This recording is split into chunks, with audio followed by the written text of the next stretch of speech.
What's going on, everybody? Hope you're having a wonderful night or day. I'm checking out some Pride of Taern today. This is like the predecessor of Broken Ranks, but it's a 2D version of it. They're basically going to port a lot of the systems, if not the majority of them, over to, sorry, over to Broken Ranks, which is the 3D version. So everything you see today is going to be very similar to what you'll see in the actual game. But yeah, if you have any questions, I know a decent chunk about the game so far. Not everything, of course. There's a lot to learn, but it seems like it's going to be pretty cool. The only thing, of course, is that monetization-wise, it is free to play, so that is something that might worry people because the Pride of Taern version does have a cash shop and aspects of it that might seem like pay to progress, pay to win even to a lot of people. And like there's a premium membership that gives you bonus experience, bonus gold, max equipment weight, lower death penalty, stuff that I kind of talked about in the previous video that I made but didn't fully go into. So there is that. The community of the game says that it's not like full on pay to win though. Like after a certain point everybody's at the same area. Like I remember reading yesterday that progression wise the questing is a big aspect of it, but when you get past a certain level, then you just do a lot of grinding. So it's not really going to be like you do questing all the way up and you're always going to be ahead of somebody. If you're somebody who plays a lot more than another person, then you'll probably get ahead either way. But there still is that aspect either way, though, so that's something to be a little wary of. But anyway, I'm playing on a Voodoo character, so this is like a Dark Warlock character in this game. It's a pretty cool one. I like it quite a bit. Although I think I might go Fire Mage for the actual live game. I'm playing on two characters right now, so I do have a Druid in my party. The other character is just right next to me on my laptop, so I've been able to control her during battle and during pretty much anything. The only thing that kind of sucks is that when you're doing quest lines, also I do have the premium thing on this character at least. When you're doing the quest lines, if you're going into an instance, you have to stop, like if you're playing two characters at once, you have to leave the party on one of them, and this will happen when you're in a party just with a friend, and you'll have to go into that instance by yourself. So it's not like SWOTOR where you can I'm pretty sure you can do that. You can kind of go into the instance together. I wish you could do that, but they don't have that functionality for Taern. I don't know if they're going to do that for Broken Ranks, but I think I was reading on Discord that somebody was saying it's not going to change, but we'll see what happens there.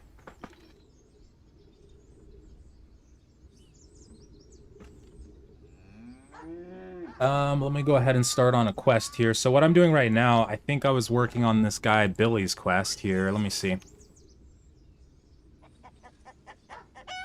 Yeah, this one called Elections in the Village. So I'm supposed to ask some villagers about Billy. Billy's this guy right up here.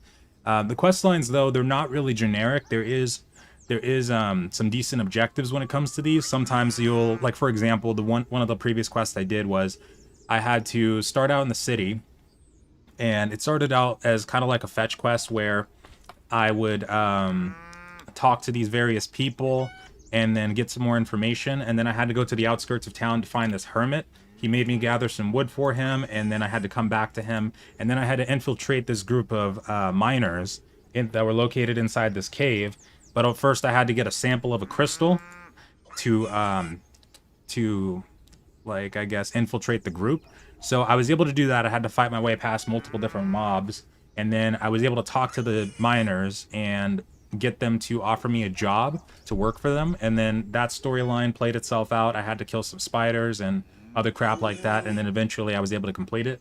But the quest lines in this game, there are multiple arcs that you can go down. So I think SWOTOR does do the same thing in that regard, but it's not just one generic path that you go down all the time. Even when it comes to the main story quests, there are different arcs that you can go down there too, and they'll lead you down completely different scenarios. So that part I do like quite a bit. Hold on, it says my other character's AFK.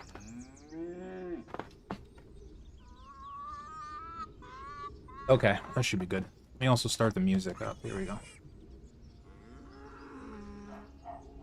Also, I think I saw somebody ask if it's on mobile. It will be on the Broken Ranks version. On this one, I don't believe it is. Though last time I checked, it wasn't. But yeah, on the Broken Ranks version, at some point, it's going to be on mobile. Let me see who I have to talk to here. Oh, here we go. Okay, so I guess we're talking to this person called Jed, who should be the new person of the village, or new head. Billy. Hold on, was that it? Oh, okay. Alright, let's talk to Billy. There are also what's called job tasks. So, like, you can go to an NPC and maybe they want to have somebody hunt down zombies or dogs or spiders. You can talk to the NPCs and they'll sometimes offer you these tasks. Well, normally they always have the option for it, but you have to be past a certain level to accept some of them. And then you can accept that quest. You get a time limit to kill a certain amount of whatever they need you to kill. And then you come back to them, you get a decent chunk of experience and gold. And you can do that in addition to, what's it called? In addition to, like, all your regular quest lines or mob grinding if you want to. Also, what's up, Poet? Been pretty good. Hope you're doing all right. What's up? What's up, Maz? Also, I saw the Elden Ring thing. Yeah, I know this month seems like it's going to be a pretty busy one. Actually, I wasn't...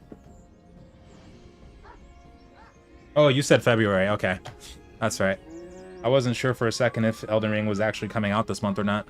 Wait, hold on a second. On my other character, it's saying I don't have this fully complete. So this is one of the arches that I can go down. Like, this is a quest that offers that. So I can tell him I want some money first, or I can just go ahead and start helping him. So I'm going to say, give me my gold.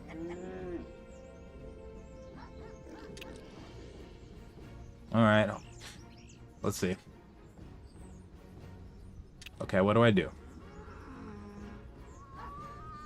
All right, maybe the other candidates will pay more. Now, I'll ask. Now, give you my 300 gold and I'll... oh, no. All right. Okay, cool. He gave me 300 gold. But before we do that, let's see. Who did I talk to? It was... Was it Agnes?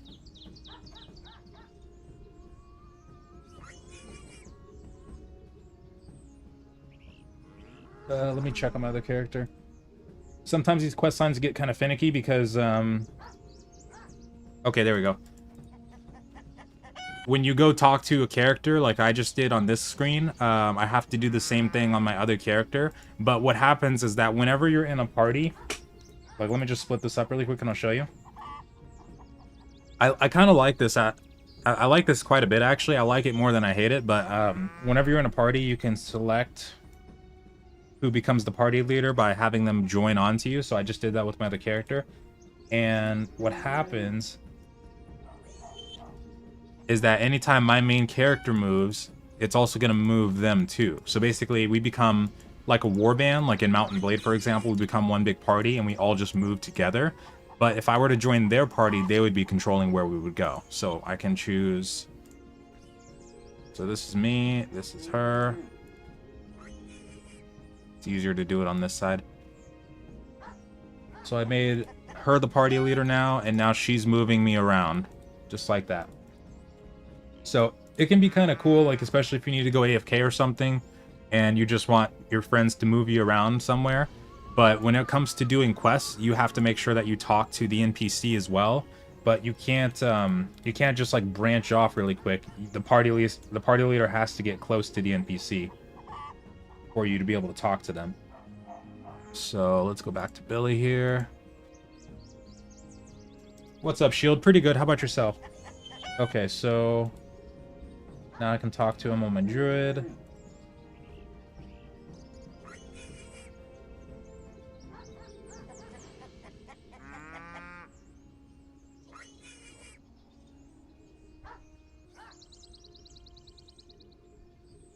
All right. So let's talk to this person first. Marcella.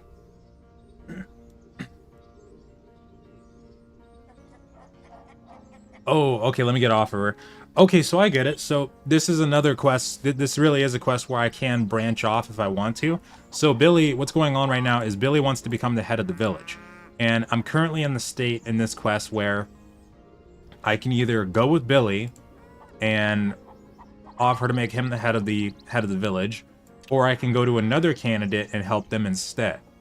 Billy's kind of a D-bag, but I'll go ahead and do it because he normally pays me quite a bit of money to do random jobs for him. Like, he also paid me to sneak into his neighbor's house and steal some ale, and he paid pretty well for that. So I'll go ahead and say that I'm back. I've talked to no one, and I'll go ahead and help Billy.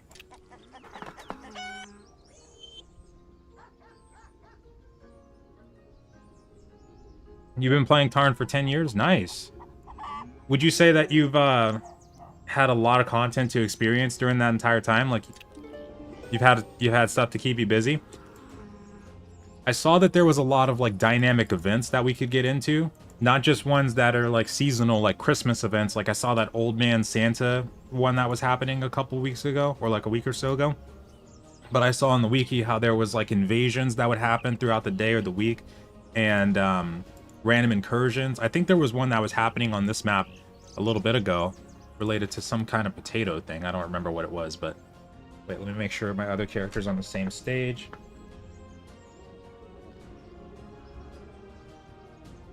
I like the sound of those chickens too. They are relaxing. Absolutely. And I'm kind of looking forward to Broken Ranks because on the graphical side of it, I do seem to like the aesthetic of Broken Ranks. I don't know why, but it seems like it's very old school yet new school at the same time. And I've been wanting to play a game like this for a while because I used to play Adventure Quest and Dragon Fable, but I got bored of those when I was younger, and I've been looking for something brand new here and there. Because sometimes you just gotta scratch that itch, and this game seems like a really good one for that kind of thing. I'd like to play it for a little while.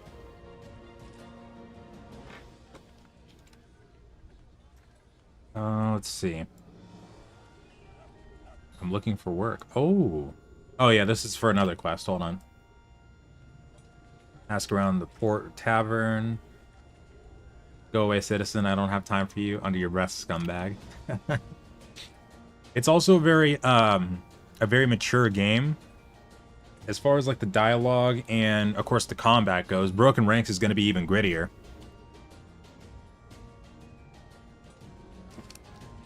Wait.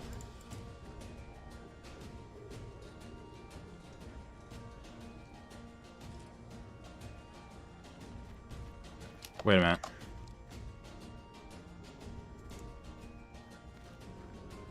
Are you talking about on the same, is this a reply window?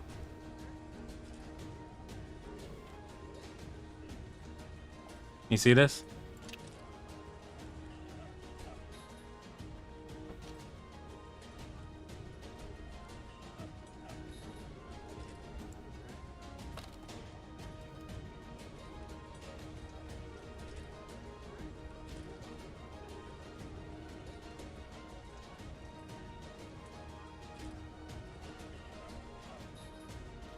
I'm actually curious about that.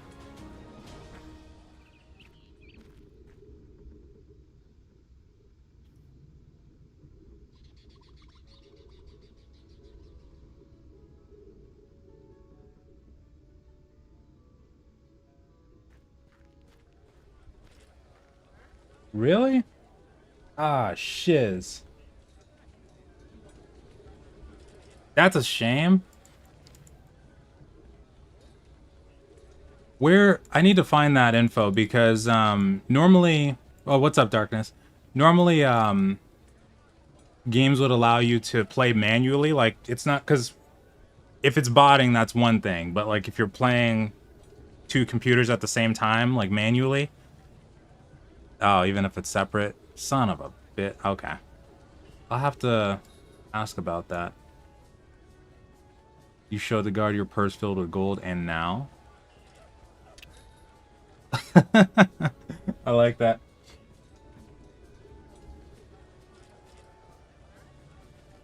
Oh, okay. Copy that. Yeah, I can. Okay. I didn't even know that. Oh, that explains it. Thank you. You said too much RNG in this game? Do you mean like the combat system or also the looting system too? Son of a biscuit. Well, there goes my idea. Okay. Then I probably will play because I was intending to join a guild, but I wasn't able to see on the Discord if any guilds were recruiting. But I was going to use that druid to like help me farm in Broken Ranks. That's a shame. Damn it. Well, I hope they get a guild recruitment channel too in there, because I'd like to. I was gonna get a group anyway, but that druid would have helped with like farming bosses and stuff like that when people aren't online.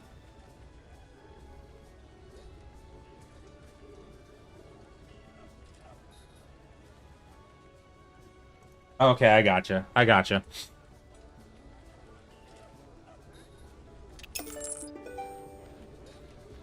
Okay, well, at least that helps me with not having to worry about trying to control two at the same time questing-wise. Dang, though. I wish I had asked about that sooner. Hold on, what stage am I on? Okay.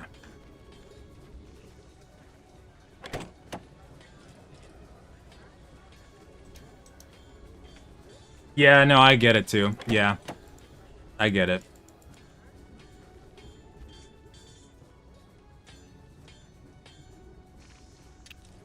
Yeah. I probably wouldn't have even been using it that much when Broken Ranks came out, but because Pride of Taern doesn't have that many... Well, it has a decent chunk of people. Actually, today is like the most I've seen running around town in a couple days, but I know people are probably waiting for Broken Ranks, so probably not playing Taern as much, but also it doesn't seem like there's a, you know, I wouldn't expect it to, but like there's not a huge amount of people running around either way. Because it's a pretty decently old game, but shiz.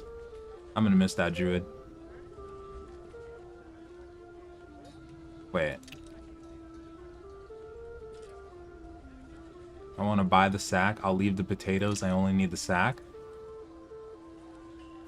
Wait, what is my character trying to do? I'm lost now.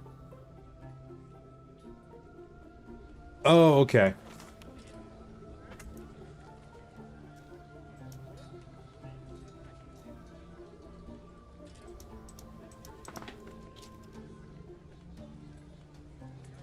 Yeah, no, it would be pretty unfair if somebody was able to do that kind of thing. I thought, you know, I actually thought I saw somebody doing that too. Like I remember watching a video, and I could have sworn that this person had multiple characters named, like they had their regular name, and then it was what's that class called? The Sheed, and then they had another one for Archer. I'll have to go back and check that, but one of the Polish YouTubers, I thought I had seen that. Actually, let me just to see. I want to see if I was correct on that. I think that might have been the main reason I thought that would be okay, but let me double check something.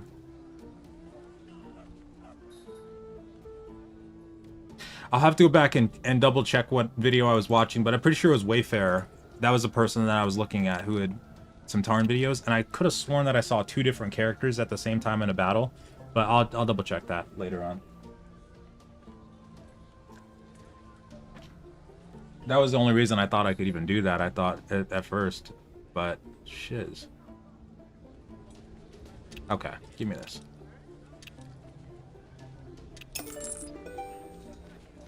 Thank you, buddy. Well, in that case, I need to find a guild.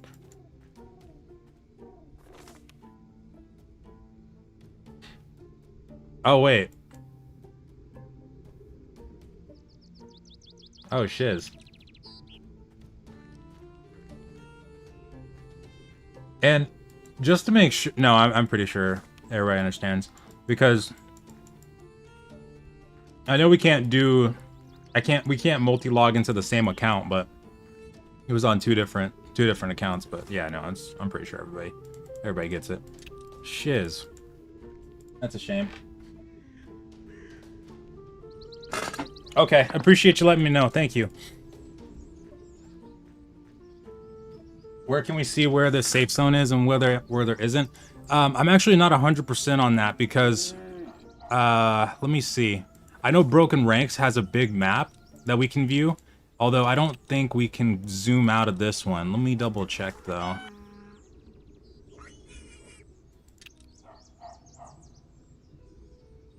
Where was that button at? That's a really good question. And I've only briefly read that page even. Let me go back to that page on the wiki, because that would be really good to know, actually. I'm sure I'm sure something would happen, like as soon as we get into a zone, it would probably tell us which one we're in. But let me go back here. Oh yeah, it was on the forums. Hold on. And then it was in this section. PvP after update. This is the one I was reading. So, field color PvP, green zone, no one can be attacked. Yellow, red skull, blue shield, and sadist can be attacked. Guild war enemies can be attacked. Red zone, everybody can be attacked.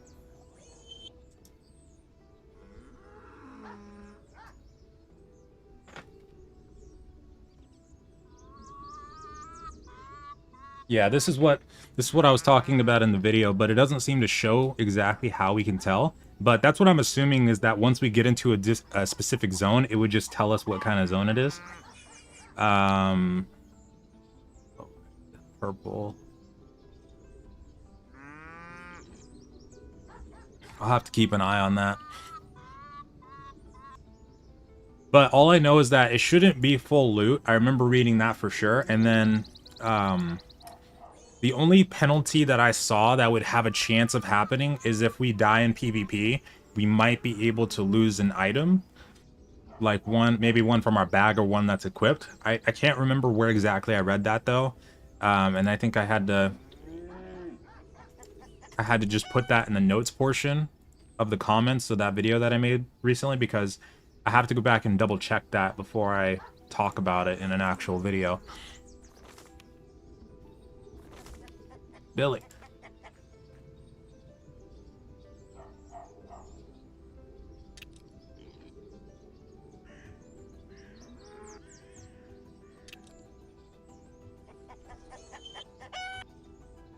Slow down, Billy. I've heard you know saints yourself. Calm down, Billy. There are others worse than you. Pay me well and I'll find something on Marco. The way they talk is super, can be super graphic sometimes too. But it's actually a breath of fresh air, because most of the time in games, it doesn't really go that far. I'm not talking about something like super bad. Like, it's just pretty gritty, is what I'm saying in terms of the dialogue. Where is this guy? Hold on. Oh, right, okay. I could also gather in these potato fields if I want to. Is this bugged? Oh, gotcha. Or maybe it's under the floorboard. Oh, hold on, I just noticed that. Give me a second.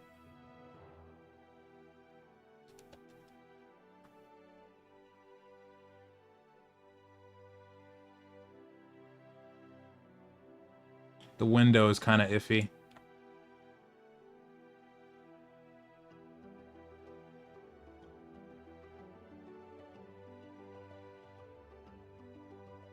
My sidebar is messing it up.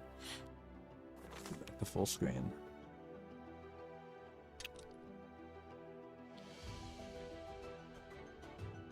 Shiz. Hold on, because I don't want to manually extend it. Let me log out really quick and go back in, because that's gonna bug me either way. Okay. But yeah, there's safe zones. So when it comes to like PvP, you can't get attacked in the green zones, but then as you go through more and more types of zones, you're gonna be in danger of it.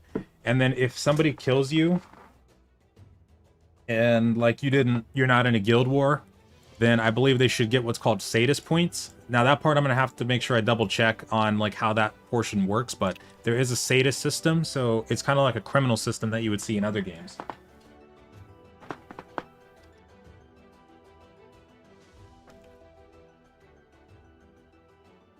And then what happens is that as the farther you go down that spectrum of being a sadist, you have a bigger chance of losing. Well, you have not a bigger chance, but you lose more gold and experience than normal. There's nothing in the house that would prove that Marco is guilty. You suspect the documents are hidden in one of the surrounding caves.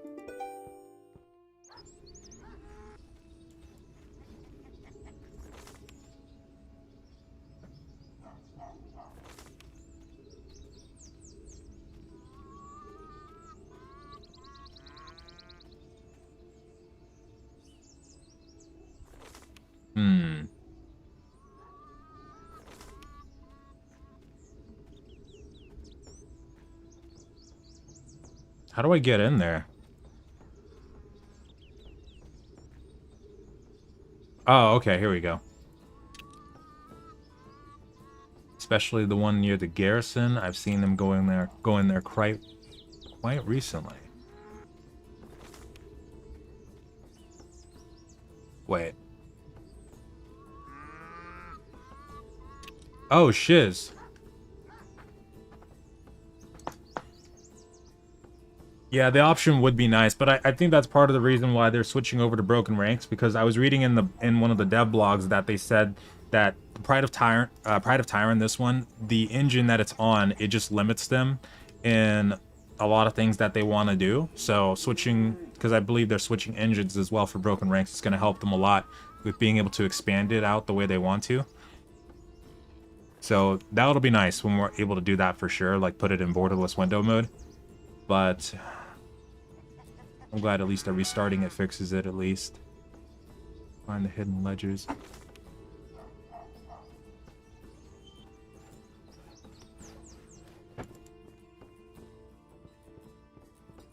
If I was a hidden ledger, where would I be? Actually, probably not even in there. I don't think that's Marco's house. I think this one's the house.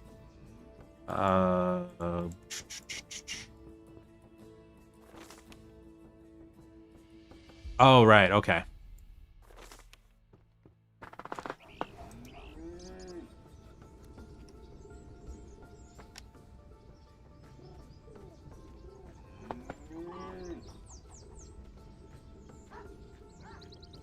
Okay, let's see. So, I'm pretty sure he was over in one of these ones.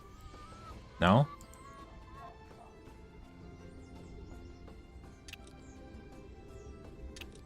Okay. Where's the cave I have to go into, though? Wait.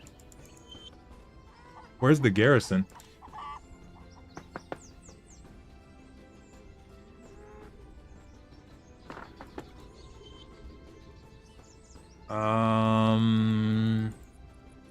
Is she talking about in the city? Let me talk to one of these other villagers.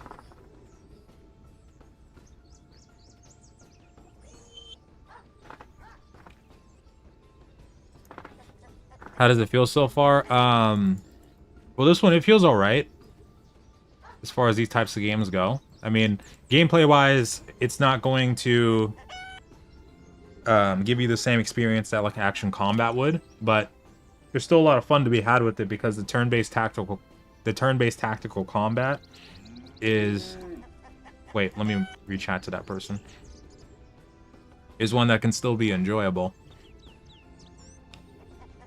It's one of my favorite types of combats, really. Actually, Expedition Rome, the RPG that's coming out this month, is another one I'm really looking forward to playing. Although there's only like a 5-day difference between when that game comes out and this one. And Mortal Online 2, I'm pretty sure, is coming out on the exact same day as this one, so that's going to be super interesting. Behind the guard tower. I'm pretty sure they're talking about this one or another map entirely. Let's check. Behind the guard tower.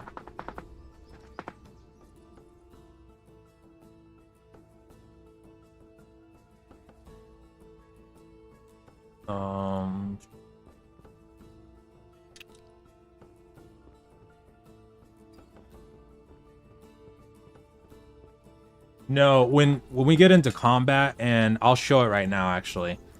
What happens is that it kind of turns into an Adventure Quest 3D situation, or even like Dragon Fable, but there's some key differences here, and I'm pretty sure people were comparing it to Baldur's Gate, like the original. But what you see here is that this timer in the top right corner, this is a 10-second timer because each round has a 10-second preparation phase. And after that timer ends, then everybody's able to execute whatever attacks and buffs or debuffs that they have set. And this is the defense bar down here. I'll have to go into another round to show you again. I should be okay on health. But this is the defense bar down here. So this is melee defense, ranged defense, and magic defense. And then you can set these individually, or you can use these presets that you can set while you're out in the open world. Nice crit. And then what that does is that when you tap on them, it gives you predefined options that you set up before, and it puts them into your preparation. So that way you don't have to spend 10 seconds trying to click through everything really fast, because if you try to do that, you're probably not going to be able to allocate all your points. So I like to use that, and I'm really glad that it's even a thing. So you go into your skill menu, and then you can see all the available ones. This first page, people tend to recommend not putting too many skill points into anything on that one. I probably need to reset this one here, but this is the second page, which will have like your class skills, because everybody normally has everything on the first one. Except I don't know if they always have this one. I'll have to double check that. Maybe, actually. But on the second one with the class skills, this is where, as you level up, you can put skill points into them. And then it'll increase like the chance to hit for some of them. It'll increase the damage, of course. If it's a buff, it might increase the potency of the buff. And then this page right here is where you can set the presets. So my number 1 is set for my DPS spell. So I put 4 in here. And normally people recommend putting 2, 2, and 2 for your defenses. But I normally don't put 2 in magic because I don't normally see any magic skill or magic users, at least in this area.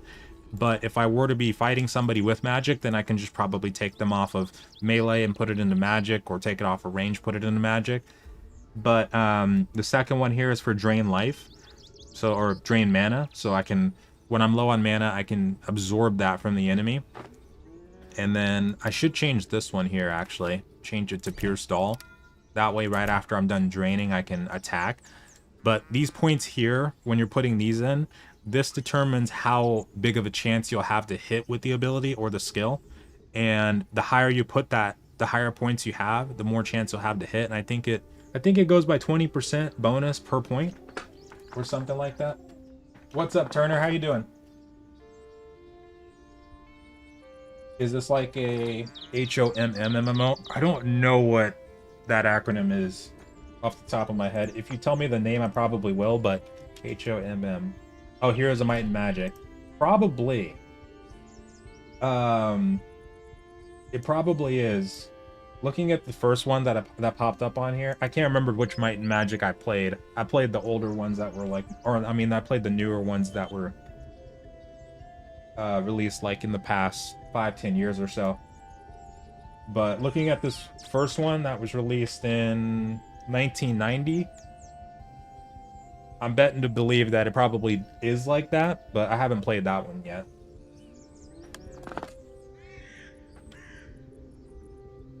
So for this though, if you put it at like 5, for example, that should be probably 100% increased chance to hit. The only thing with doing that though is that the less points that you have in these other ones, it'll kind of hinder you when you're trying to use those attacks.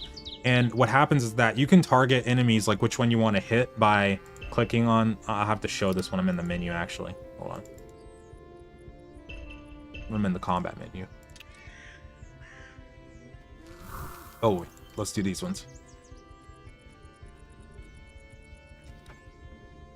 So you can target whoever you want to hit, and as long as the round hasn't started, then when the round is starting, then you'll attack that target. So instead of this one at the top, I'm going to hit this one in the middle. And even though I killed him, these next attacks should execute right after this guy's done hitting the crap out of me. Ouch. So what I could do for these guys, since they're primarily melee for the most part, is I could put all of my points into melee defense, or just put 3 in melee and then 1 in range. And that would probably help me a bit. I think one of them was throwing rocks at me though, so that would still be range, but because they use pitchforks, they're probably going to use primarily melee attacks. But okay, back to the quest here. Find the hidden ledgers. Alright, let me go back to these NPCs and see if I can decipher this.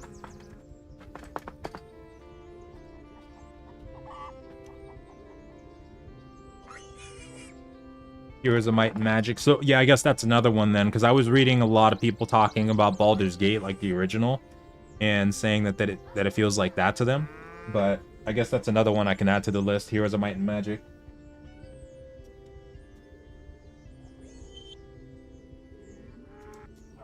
Okay, let's see. Cave behind the guard tower.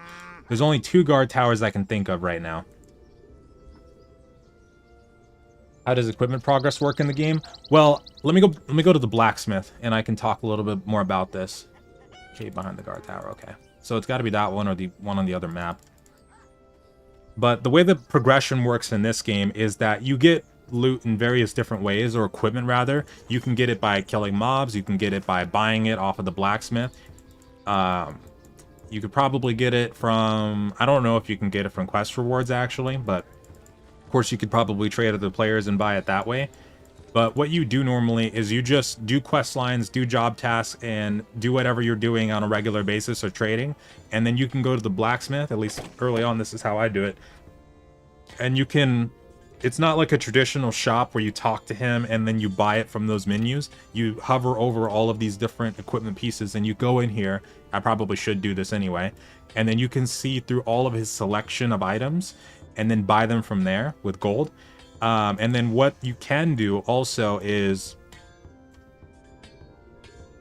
you can talk to him and tell him or ask him when he's going to have new goods, because apparently it rotates. I haven't actually seen this rotation happen yet, like I haven't paid attention, but every Tuesday and Friday, for this guy at least, he's going to rotate the amount of the different equipment that he has available. So you might see a staff that you really want, but you don't have enough money. Maybe it has the proper stat bonuses that you're really looking for. You'll want to buy that one before he rotates his stock, because next time around he might not have a staff of that level or stat bonus, or it might be a higher level that you would need to get to or something like that. And then as far as upgrading your equipment, there is a way to upgrade it using, where is it? Let me see. I need to do something about my equipment to upgrade it. Using these, I think they're called inhibitors. Let me see. Yeah, the inhibitors. Now these things look pretty, or they seem pretty intense on like crafting them. And I don't think we would be using these inhibitors until we get to like higher tier gear. But it's nothing like that. It's nothing like games that would require you to buy something in the cash shop. You don't have to buy these things in there or anything like that. And they're not even sold in the cash shop as far as I've seen. But we would get these inhibitors through either, I guess, buying them from other players or getting them crafted through NPCs. And then we can take them to the blacksmith and then place them in here and then upgrade them through that way. And I don't know, because I've never done it yet. I don't know if it will increase this durability thing alongside the actual efficiency of the equipment. But that's the only thing that I've seen so far, upgrade-wise, that we are capable of doing. And like I've seen the cost of getting these inhibitors in one place so far. So let's go over to this NPC right here. This is one of the ones you'll do quests for early on. And there's an upstairs in the tower. Oh, I should check that. I should totally check that.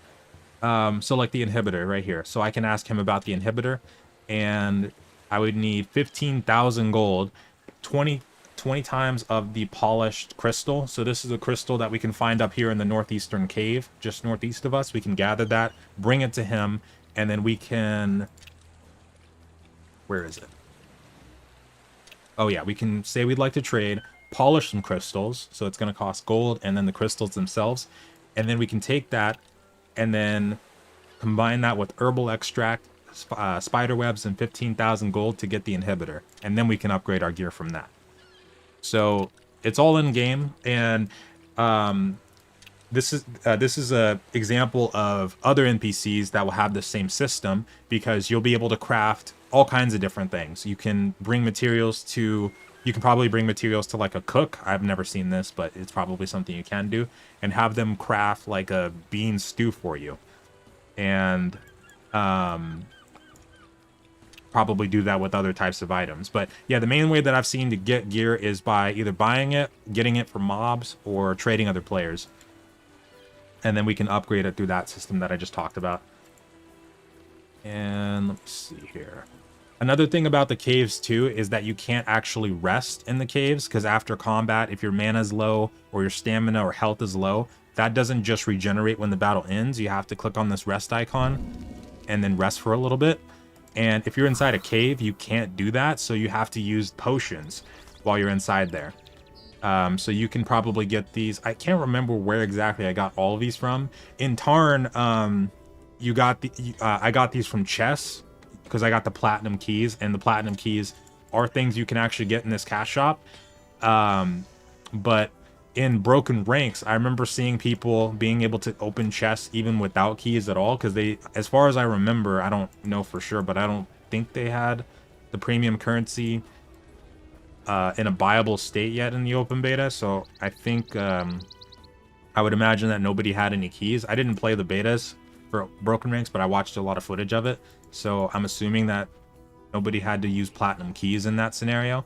But you can also get them from in-game methods too. And then I saw people asking about what these potions would be good for, because I was watching a video of Broken Ranks, and people were confused on why you would want to use these potions or have them, because you can only use them after battle or before battle kind of thing. Once you're in the battle, you can't use them.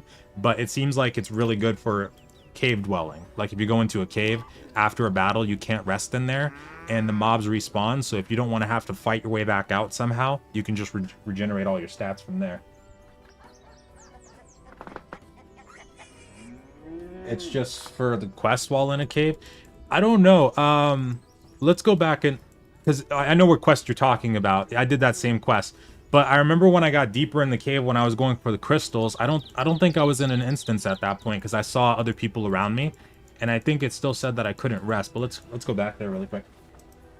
Is there PvP? Oh yeah, there's a pretty extensive PvP system while we're on the way down there.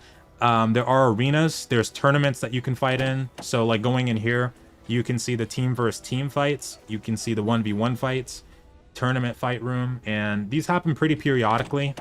I don't know how often they do. It seems like there was one not too long ago. Oh, that's kind of cool. I didn't know they were separated by class too. That's pretty nice. And then, interesting. Okay, 3v3, so it locks out the level that you can join that at. And 140 should be the max in Taern. I don't know if it will be in Broken Ranks, but if they pull that system from Taern, then it probably will be 140 as well. But there's also open world PvP, so there's different zones. There's not full loot PvP, so you're not gonna like lose all your crap if you die to somebody in one of those kinds of zones. But you will lose golden experience every time you die. The PvE death or PvP, you'll still lose gold and experience. You have to choose these like death cards, and sometimes you might get lucky and not lose anything. But that's the normal penalty, is like losing experience and gold. And you said, would you recommend playing Pride of Taern before Broken Ranks? It's probably up to you. It'll help you understand what to expect, because... Oh shit, I can rest right here. Wait a minute, hold on. Oh, maybe it was just the instance. Wait a second. What? I thought we couldn't. But I remember when I was going down to harvest that crystal, like down here, maybe it had me in my own instance. Let me go check. I could have sworn that it wasn't going to let me rest in there. But yeah, it might make you more familiar with the systems if you play Pride of Taern before Broken Ranks, because as far as I was seeing, a lot of the systems should be very similar or the exact same in Broken Ranks as Pride of Taern. So like everything you're seeing, Broken Ranks is just going to be like a 3D version of it with a decent chunk of improvements. So yeah, if you wanted to learn more about the classes and how they work and what to expect questline wise, then yeah, you could probably... What the F? I was so wrong on that then. I don't know what I was looking at the last time. Maybe I was in the... Huh. Well, now I'm back to square one on the potions and elixirs. That's interesting. Well, I guess if you're in an instance situation inside of a cave, then you could still use them for that, but... That's interesting. But yeah, I would check out Pride of Taern if you're interested in playing Broken Ranks, because you got a decent chunk of time, so it might be worth learning more about the systems. But you can also just like watch some videos of people playing Pride of Taern. Even if it's in another language, you can still watch it and see what they're doing and get an idea of what you can expect from like in-game. And then Broken Ranks, there's some live streams of that already from the open beta, so that might help you a little bit with understanding what to expect there too.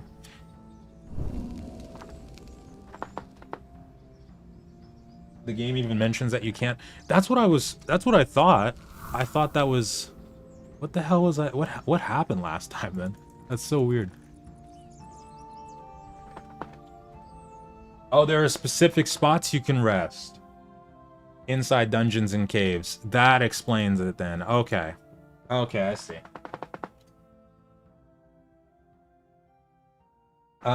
Clans, guilds, group content, PvP modes. Yeah, there's content for all that. For clans and guilds, there's a pretty cool system around that. Although I've heard, at least I was reading on the Broken Ranks Discord, people were saying that there might only be a limit of 10 people in guilds right now. That was something I didn't know. I could have not sworn, but I assumed that it was going to be larger than that. I don't know if that's a thing, like an actual thing, but in the suggestions channel of the Broken Ranks Discord, somebody was saying that it'd be nice to increase the guild cap higher than 10 people. And there is a guild alliance system too, but 10 people is really small. That's really small. I think that it probably should be at least 50 as well. But there was counter arguments against the suggestion itself. I did the thing again because oh cool, it's back to full screen. Somebody else said that if they increased the cap, they would have to change up the guild progression system, because there is, like, I think it's called prestige. It's like guild experience that you can obtain through killing people in guild wars and other methods like that. And if they increase the cap, they might have to change that up a little bit. But I think it probably would be worth it, because if there's guilds that are looking at coming at this, if there's guilds that are looking to play this game, then there's probably going to be one. Oh, here it is. There's probably going to be a lot of them that are above 10 people, or there's going to be a lot of alt guilds. Yeah, 10 is pretty small to me too. I think that should definitely be increased.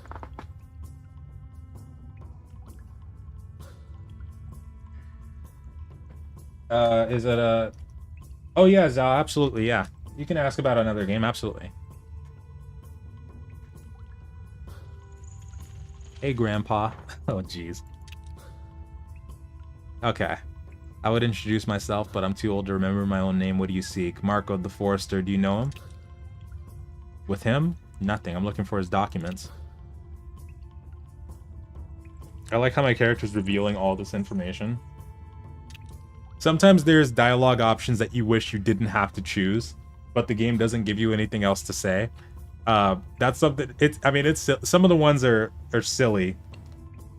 Some of the situations where I felt that are kind of silly. Like, it's not really that big of a deal, but I kind of hope they do expand some of them. Because I remember, what was her name? Early on, when you're first getting to Trentis and you're talking to some people for the main story quests, some people that are going to help you reclaim the homeland of Taern or something like that. Desmond, I think his name was.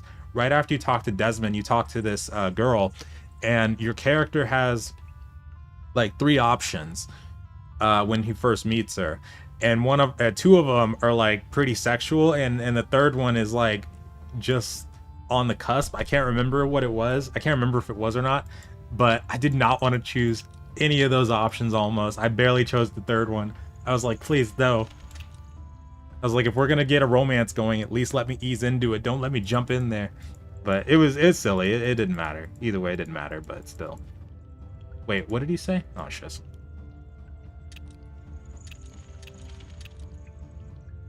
Wait. Emily? He beat her? That too? What? What do you mean that too? Whoa. Oh, shiz.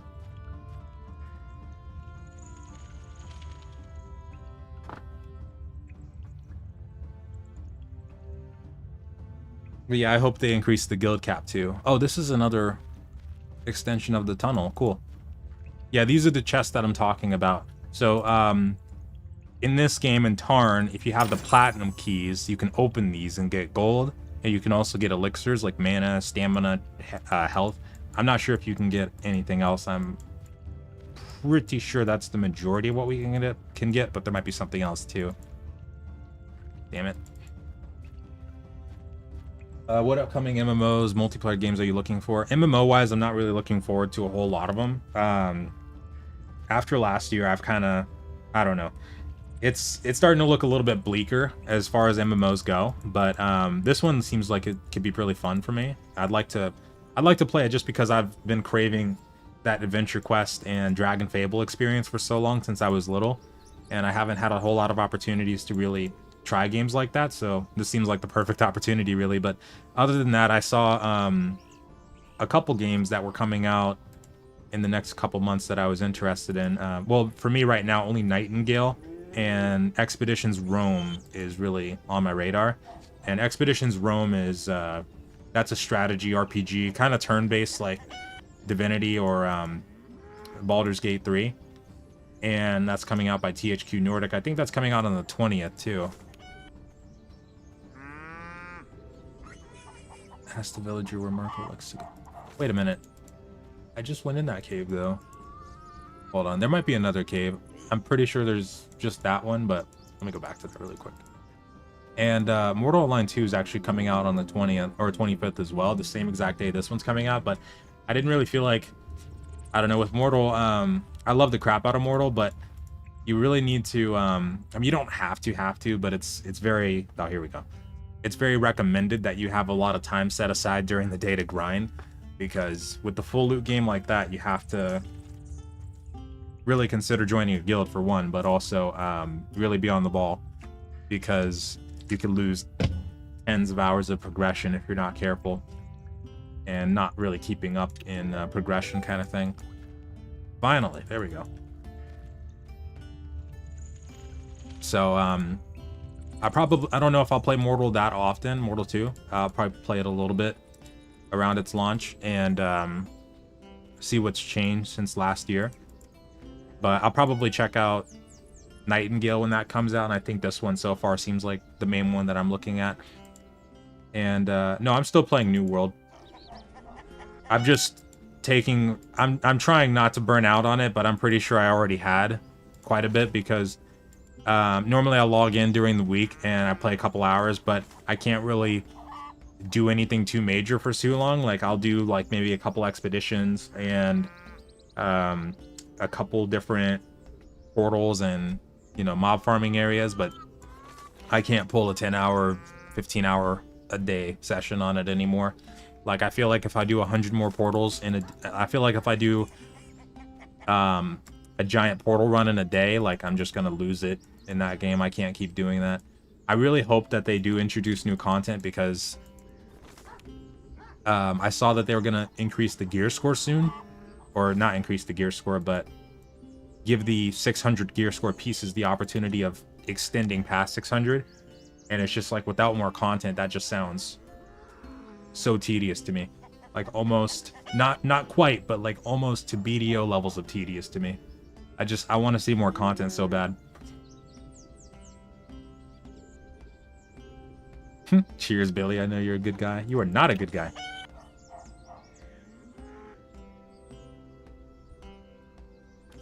Oh, how much is Broken Ranks going to be on launch? It's free to play, so you won't have to buy it, but there will be, so they haven't really fully, let me go read this article actually while we're playing this, because they haven't fully gone into what to expect from the cash shop in Broken Ranks yet. If we're going by Pride of Taern, the one that we're playing right now, then more than likely we'll see a premium membership. So if you go into the platinum options here, and premium for platinum, this is the highest tier of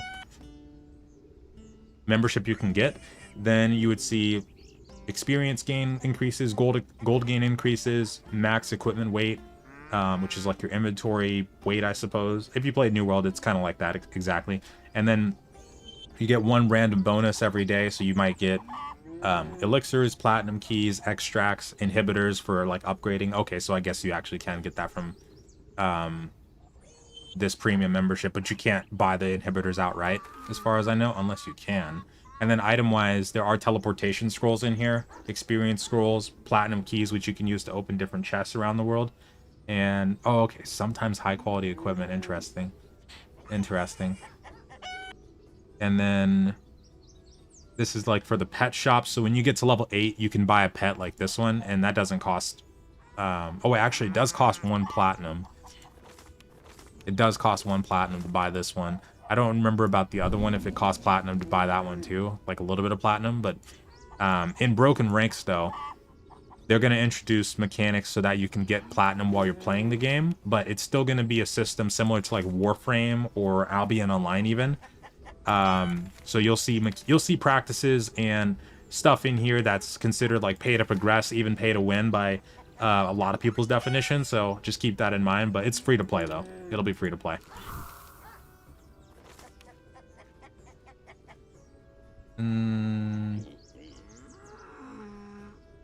Oh, Emily in the tavern. I know Emily. But let's talk about the cash app a little bit more. Hold on. Let's go into the news portion of Broken Ranks.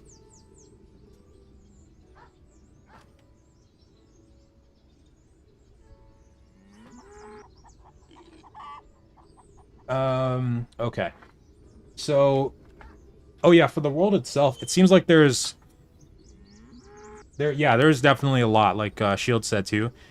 Like I saw the zones on the wiki, and it seems like it's gonna be a pretty big map. I don't know the exact size, but I don't think it's gonna be on the scale of like Lord of the Rings, but it's definitely up there. Like there's a lot of places to go from what I saw, and a lot of stuff to experience. And then also you have the like underground, like you can go into caves and explore all of those too, alongside being above ground. But I wouldn't say like Lord of the Rings per se, but it gets up there though. It gets up there. But this was the only article that they posted on the cash shop currency so far for Broken Ranks. There was supposed to be a part 2, but it hasn't come out yet. So this is part 1. And this was posted in November of last year. So they talk a little bit about the platinum system. So they say, many of you haven't tried the previous version of our game and only saw Broken Ranks on videos and screenshots. And platinum. So in Broken Ranks, the premium currency is called platinum. You are in no way required to buy it in order to enjoy the game. At the moment, you might be thinking, but everybody says that. Nobody in the right mind would advertise their game as pay to win. This may be true. And I think people were commenting on this because when people read the FAQ, I think Wolf read this yesterday when he made his video too. It sounded like they were trying to divert away from the definition of pay to win. And if you look at what you can all buy in Taern, it does fall under that spectrum to a certain degree for sure. It's not as bad as like, let's say some of the older games. Like I remember Perfect World International, that was a pretty extensively pay to win one. And there was other examples like that. It's not that bad, especially with how the community talks about when you get past a certain threshold, then it comes down to grind. It's not really going to be about, you know, who's got a membership, who doesn't. It's more of a quality of life thing at that point. And even early on, the memberships are just quality of life. But yeah, there's some stuff in there though that I think people can probably put into that spectrum. But for this one, let me see if it talks about the earning portion, like earning platinum in game 2. So at this moment, you might be thinking, but everybody says that. In Broken Ranks, you are free to trade your platinum away, meaning that you can get it from other players in exchange for gold, items, or even free if the party agrees.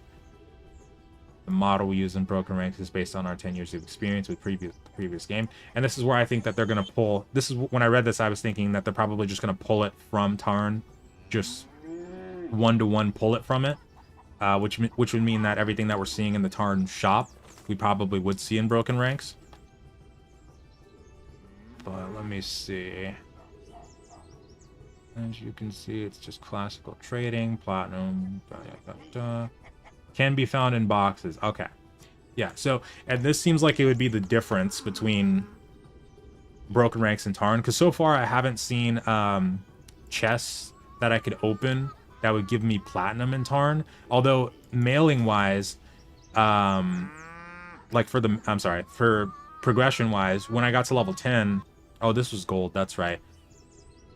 Just for joining the game, they gave us platinum, yeah. So you can use that when you're gonna go buy a pet as well. But also, I would assume that when you get to like level 20, 50 or something like that, you might get platinum from that too. But yeah, that's the majority of what you can expect in Broken Ranks. So as far as like finding it in chests, that'll help a lot because that way people will be able to at least earn it periodically. And so if you can get like 50 platinum in a box, then you could go for this, like the platinum 30 days. So you could probably earn your subscription, like over a 30-day period. Probably pretty, I would say not easily, but to a certain degree, you could probably earn it just fine over a 30-day period. So I would compare it more to like Albion Online, or yeah, probably Albion Online in that regard, or Eve. But no, the game that's coming out this month on the 25th of January, so we're right in the month now. Okay, let me get back to Marco. Let's see. I'm gonna go talk to Emily. I need to get a quest from her anyway, but I'm gonna talk to her really quick.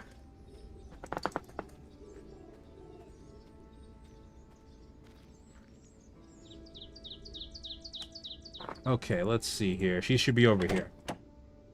Whoa.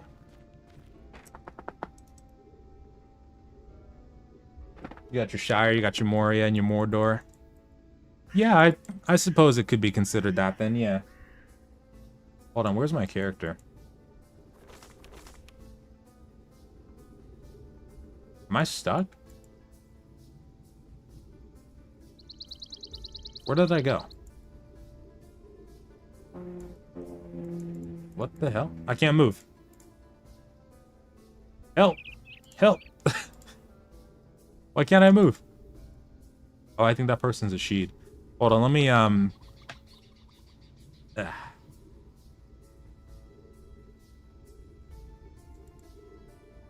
I can't move. That's so weird. Let me Alt F4 out of this one really quick. It's super strange. Let's get back in there. At least the login's pretty quick.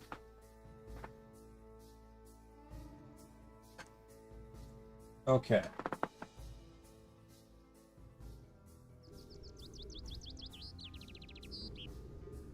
Okay, there we go. I don't know if my character disappeared or what. I wasn't looking.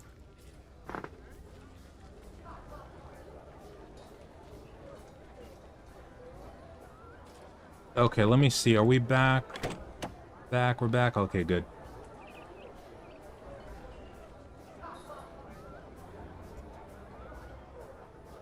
This should be Emily. There's a whole lot of options here because this girl can offer you a plethora of different quests from what I've seen so far. Let me see here. And also tasks too.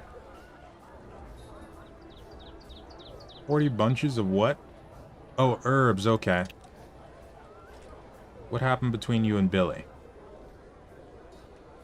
Oh, wait, isn't Billy her father? Wait a second.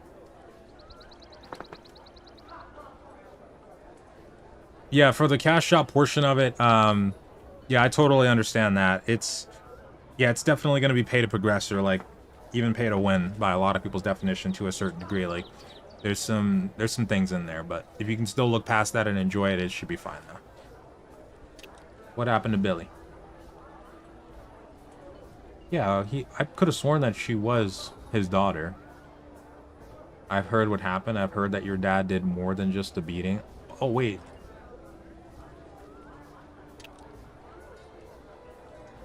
Oh, shiz. Everybody in the village knew, but nobody cared. That's why I ran. They forgot about it quick enough. Dad made some moonshine, gave it to the neighbors, and it was as if nothing happened. What do you mean by everybody knew? They want Dad to be the new head of their village. I can change that. Your mother died because of them? Are you ordering anything? If not, it's the end of the conversation. Damn, that's rough. Yeah, I don't think Billy should be the head. That's rough. How can I help you?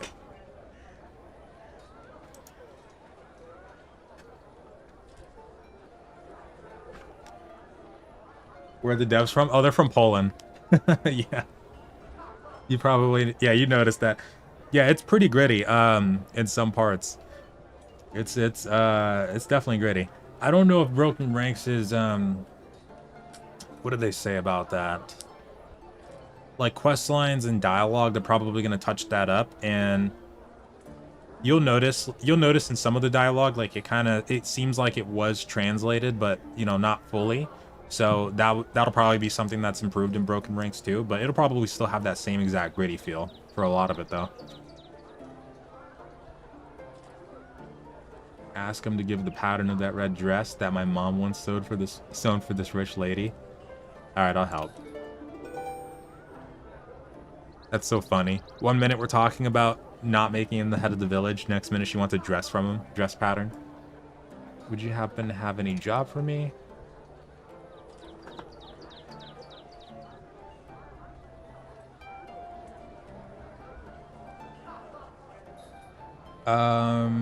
Checking what Darko is doing. She caught your hand and accompanied, or more properly, we should use the word drag you behind the corner.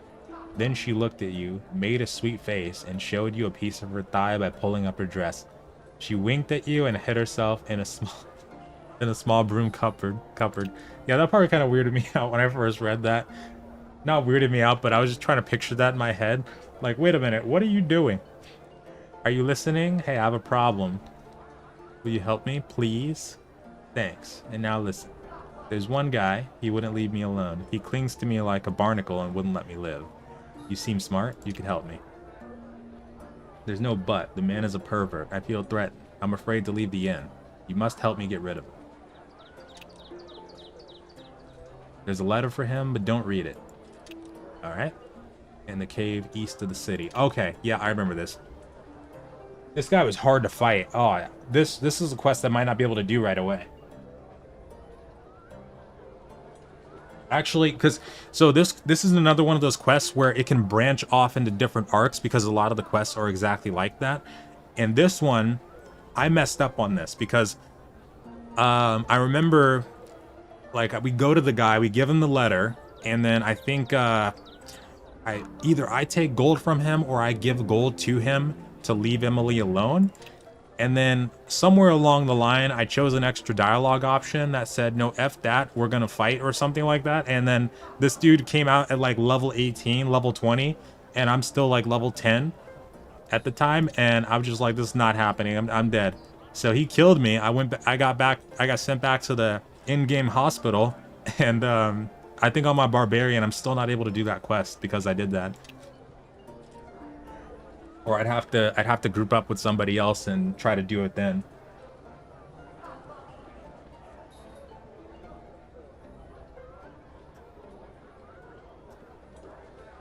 Let me see. Found the letter. Just making sure I read that. There's 100 gold inside. Bribe him to take the letter. Yeah, okay. Tell me what it is really about or else I won't go. Really, about the guy. Give him this fucking letter. Oh no. Okay. Alright, let's go. So, let's deal with the Marco thing first, or Billy thing.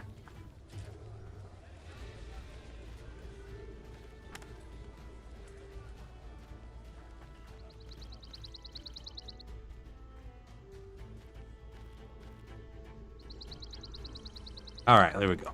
I know. Yeah, I know.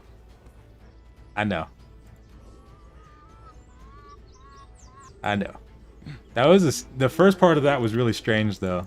How she just kind of lifted up her her dress for no reason and then started going into conversation right after that. I was like, what is going on here? I've come on Emily's behalf. Oh wait, no, hold on. Let's talk about these candidates. Shiz, I probably can't go back and... Okay. Now that I've decided to help Billy, I probably can't turn that around. Let's see. Let's drink to the head of the village. Oh, here we go. So that's how you drank with your neighbors when you had to cover up that you had been treating your own daughter like a whore. Whoa, okay.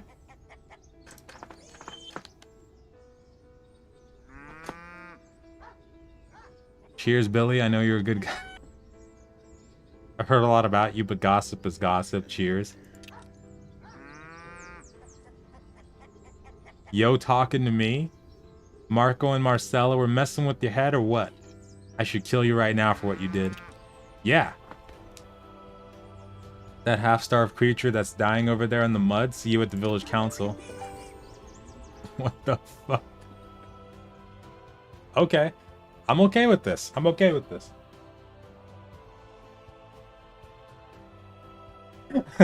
I know, it's gritty. It's really gritty. That's dark. We have 3 candidates, Billy, Marcella, and Marco. You, dear villagers, will decide who will represent you before the rulers of Trentis for the next couple of years. Before we begin the voting, is there anyone who wants to come forward and say a few words about the candidate? Oh, okay. Has joined our community only recently. He's been admitted to Haligrad by the Emperor. We hear you. Speak your mind. All the candidates are thieves and murderers. Whoa, wait a minute. I didn't know that portion. Did she talk about that? Slept with his own... Okay, well, first of all, we're gonna say Marcella... Wait, no. Oh, Marcella and Marco are bandits. No. Billy. Get that... No, get Billy out. Get Billy out. Mr. Clerk, this is Emily's testimony, and you carry on. I'm out of here. Leave the evidence against him and meet me at the town hall. You will be rewarded. Yeah, we want Billy out of the race.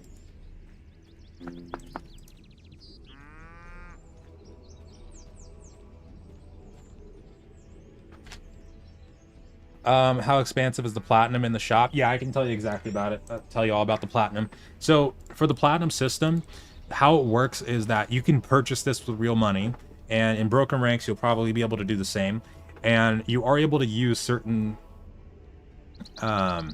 you are able to buy certain things like resetting your stat points, your skill points, I guess extending your friends list if you want to, name changes, sex changes, appearance changes, summoning to instance, like summon friends to instance.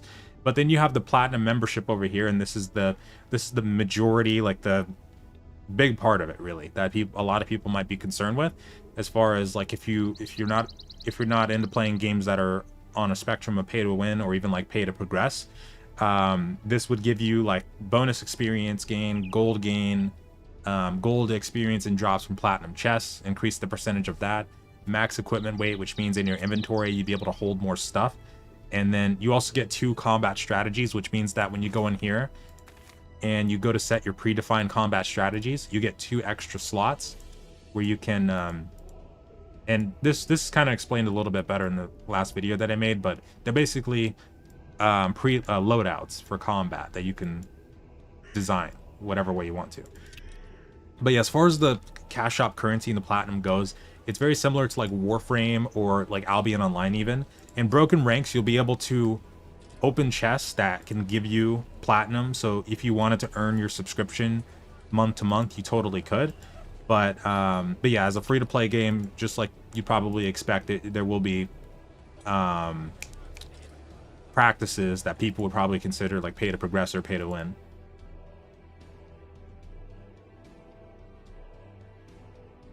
The Empire is proud that such an honorable person was admitted to our country. Damn, okay. 2,500 gold? Hell yeah. Thank you.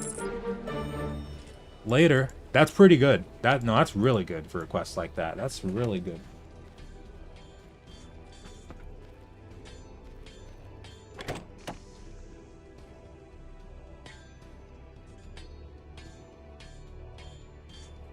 Okay, let's go buy some stuff now. So I haven't bought anything in quite a little bit, but I should probably upgrade all my gear. So, like I was talking about earlier, the way that you shop in the in-game store, you go to a blacksmith, and we can just hover over the different equipment pieces, and we can spend gold in here. So I'm looking for any equipment that would help my character, stat-wise specifically. So I'm looking for stuff that might give me mana. If I see power or knowledge, that's also going to help too. So this for example would be pretty good. Let's see. Power, we got another one right here too. This one's level 9, required knowledge, required power. I see it. This one has better armor stats though, so that might be the better way to go. I'm gonna go for this one. Okay.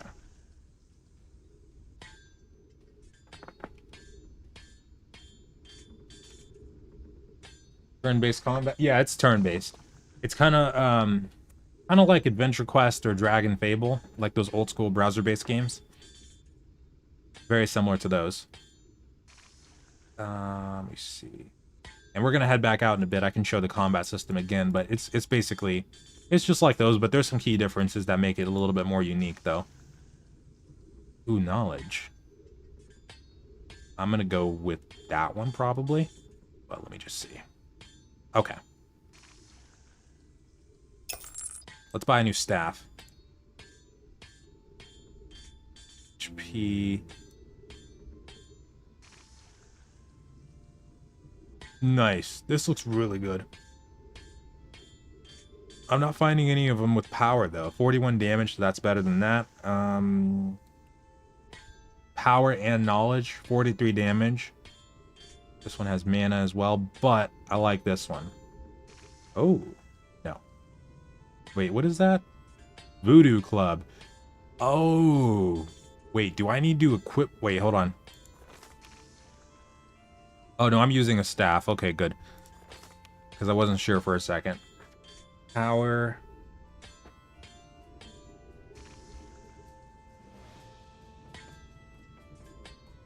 Wait. Okay. 41. Where's that 43? Okay, I'm gonna get this one.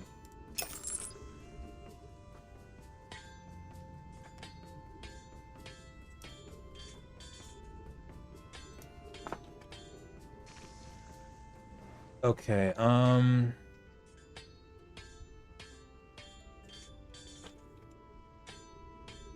see, I got my chest piece. I need a belt. I need a belt.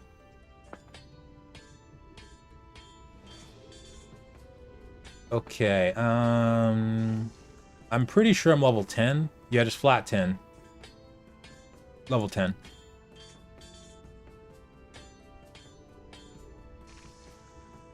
Power, mana, that looks good. And like I was saying earlier, this blacksmith changes his wares or stock or whatever every Tuesday, and I think it was it Friday? Tuesday and Friday. So yeah. So if we don't see something we like, we can wait. But I'm probably just gonna go for one of these ones. Power, mana, sounds good to me. Boots.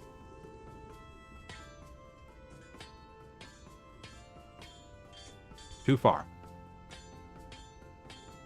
That's mana, HP, power, and mana. Nice, okay. Gloves.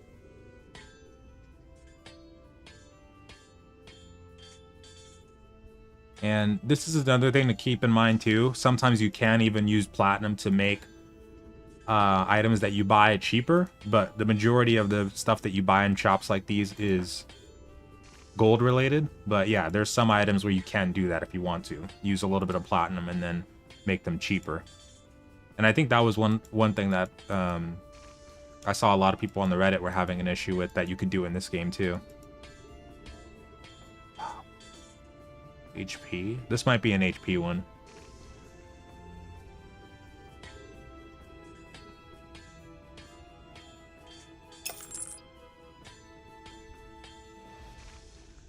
And then these are the potions, some of the potions. So like inhibitor. Oh, okay, this is platinum. That's platinum only. But then you have ones that should be craftable too. So like the ones that we saw earlier, in that NPC's dialogue menu, those are craftable ones.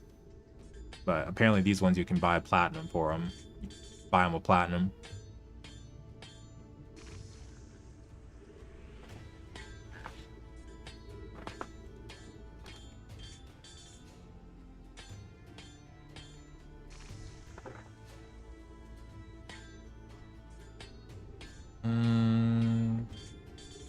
Strength, HP. I'm gonna go for this one probably. I don't see any other ones that are like more mage based, but this might work just fine. Yeah. Okay, I think we're good. Oh, wait, necklace is in... Oh, crap. No, I'll buy that later. It's fine. This. Yeah, I still got 2 rings. This.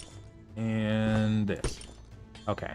And it does also change the way that your character looks when you equip new items. If you looked at broken ranks, you'd probably see that people that are wearing a lot of high-level equipment are going to look different regardless. Like, the armor and visuals in general look really cool in broken ranks. Really, really cool.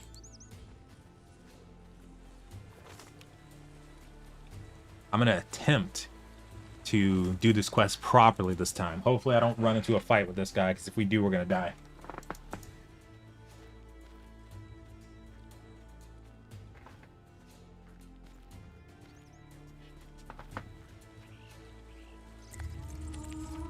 Okay, and what's up, Venom?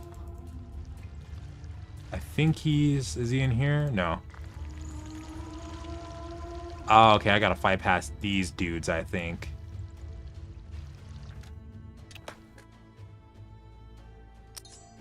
I'm gonna go 3 defense on this guy. 3 melee.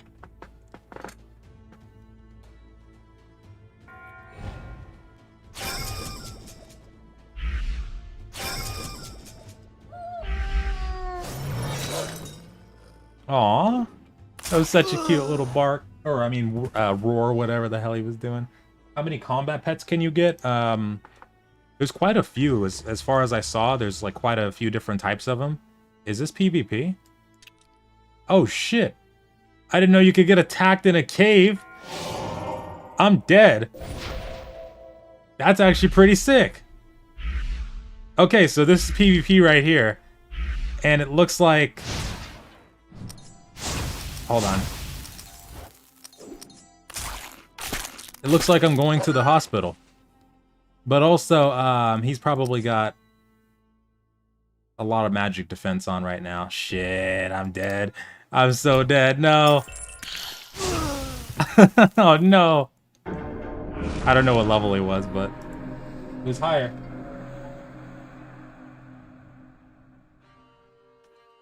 That's actually pretty interesting. I didn't know that was possible in that cave. What the fuck? Sadist points, okay.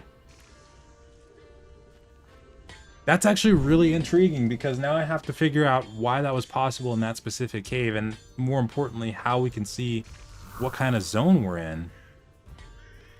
Wait a minute.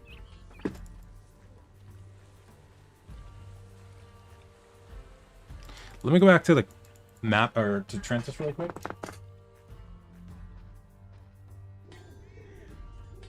Okay, I think I might know what was going on there. Hold on. I think I know how to tell. When I look at the top of the screen here, it shows wherever I'm at right now in green. But when I go out here, like when I was over in the fishing village, it was yellow. This is still green.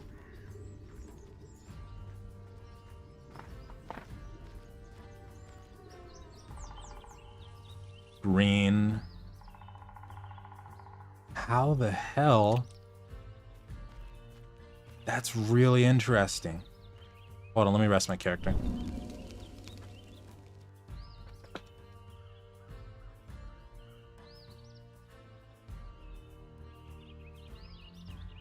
Any area with black or red lettering is unsafe. Okay, so because apparently I wasn't paying attention, but I see that now at the top of the screen. Like it seems like a way to indicate that. So let me go back to the cave and see if it's showing red in there. That's actually really intriguing. I wonder if that's going to be not necessarily a thing in Broken Ranks. I know it'll probably be a thing, but that cave in particular, I wonder if that cave is going to be a red zone in Broken Ranks as well, because the level to get into that cave is relatively low. So that did pop up some questions for me. Let me see if I can go back there really quick. So just at the start of the meadows, just down here, that was green. This is yellow.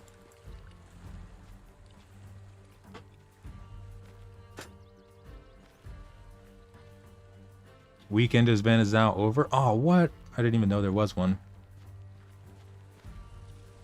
Okay. So, this is yellow. This is yellow. No fucking way. That's interesting. So that bridge, oh, just that bridge pretty much. Oh, hold on. What the hell? Yeah, it did. That bridge is red. Is a red zone. Okay. I'm glad that I know how to check that now, though, because I wasn't sure where on the screen to actually look for that. But really... Ow.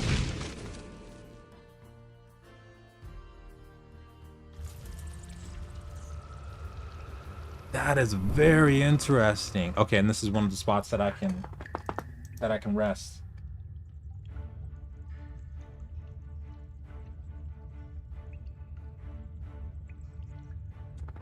What the hell? Let me go back on that tile really quick.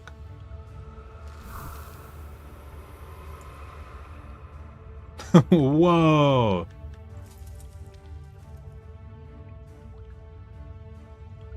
Wow. Okay. So when I'm on the red portion as well, that's when it tells me I can't rest here. So I think towards the bottom, like going to get the crystal, that might have been a red zone, and I never knew. I never knew that.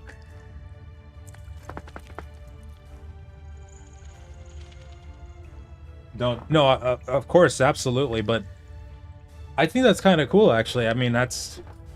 I didn't even expect that at all. That's really interesting. I need to go get the dog again. I'll wait, though. Shit, I should put more ranged defense on right now. More range and magic. Oh, never mind, he's melee. I thought he was magic for a second. I thought that was a book in his hand. That's a shield. Okay, let's do 2 and 2. That blew my mind. That blew my mind.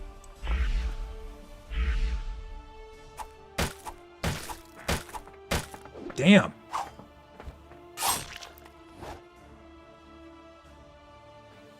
Oh, I wasn't looking. Did I already execute all my attacks? Oh, I'm dead then. Yeah, I'm gonna have to go back and get the dog. R.I.P. me. Still alive somehow? Nah, I'm dead. Okay,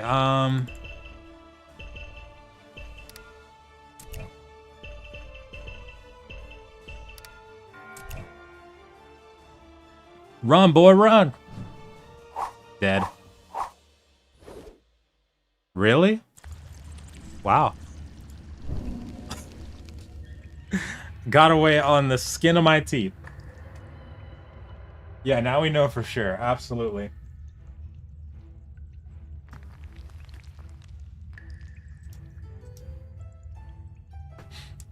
Wow.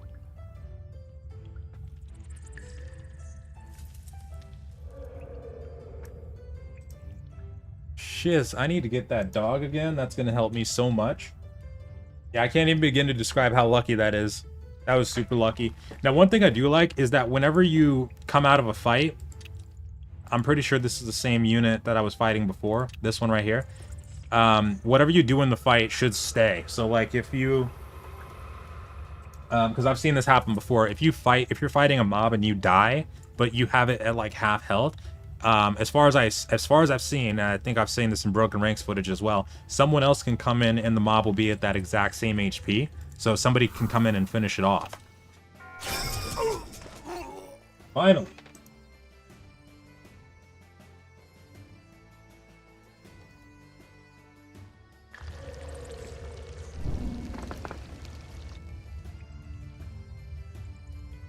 And then, okay, so yeah, right, like I was saying earlier, mobs can respawn, so you have to be super careful about where you, I didn't really need to fight these guys, actually.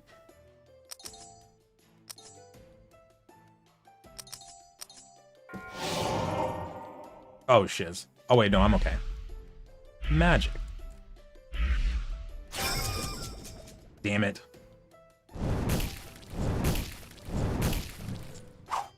This one I might die to.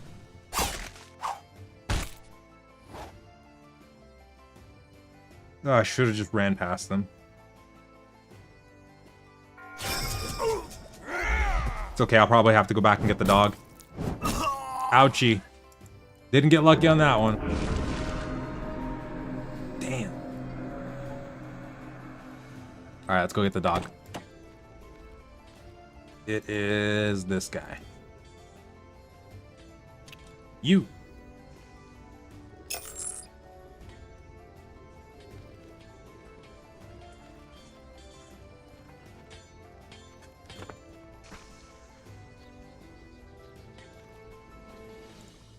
Okay, that should help a little bit better. That should help it a little bit more. Now I'm kind of curious, though. I kind of want to go a little bit deeper in the cave and see if I was in a red zone last time, though.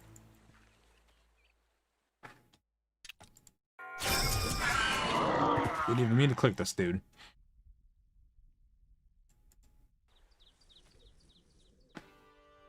What the hell? Oh, they're doing that thing where they auto-trigger on you sometimes. I gotta rest. Like they'll auto-attack you or something like that. I don't know how that mechanic works, but I think if the mob is like a higher level than you, or if it's like an aggressive mob, then when you walk over it, it's going to attack you, and you'll just automatically go into battle instead of you initiating it manually. But sometimes they don't do that, or some mobs don't do that, and then if you're higher level than the mob, like these zombies, for example, I remember for my barbarian, early on, every time I walked over them, they would always initiate an attack on me. So you see, like, they're not doing it now. But then when I got to, like, level 12 or 13, they just completely stopped doing it. But these ones might have been doing it because I was kind of low on HP. Maybe.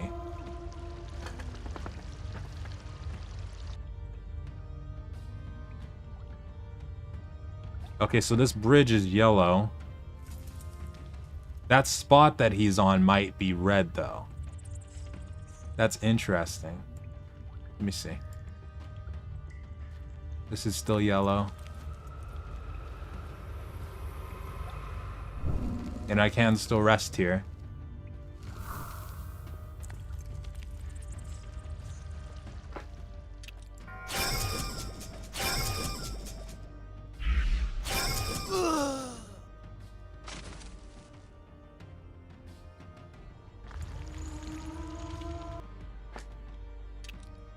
Okay. I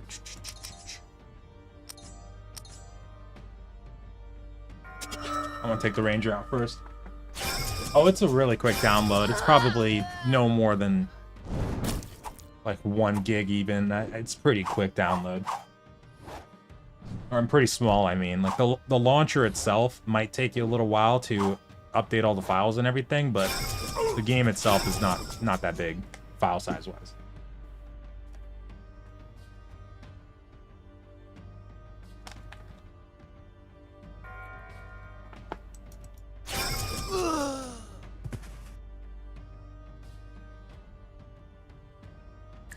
No, I don't think there's, no, there's not housing as far as I saw.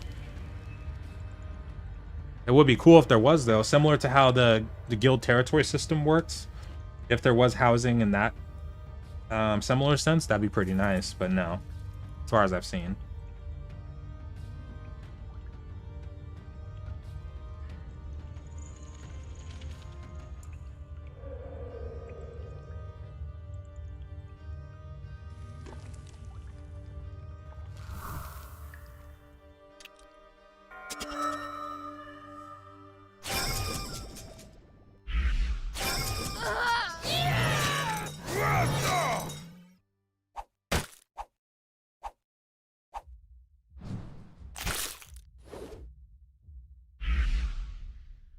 Shiz. Nice, okay. We're good from here. We're good from here.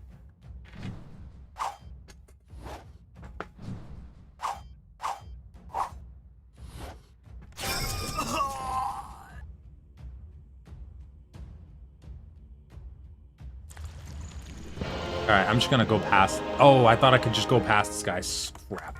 I think that was the sound of me leveling up. I'll have to check.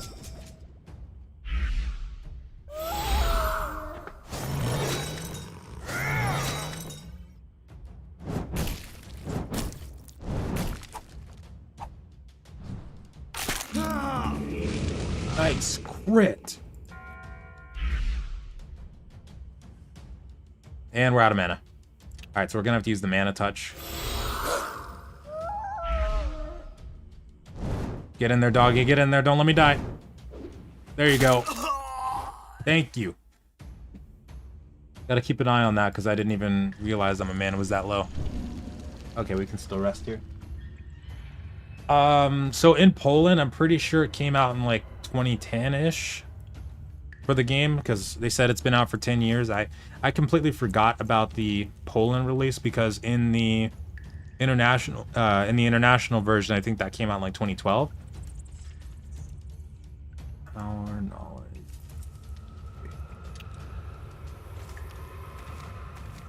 But yeah, in Poland it came out around like 2010-ish. Oh, I want Shadow Shield so bad.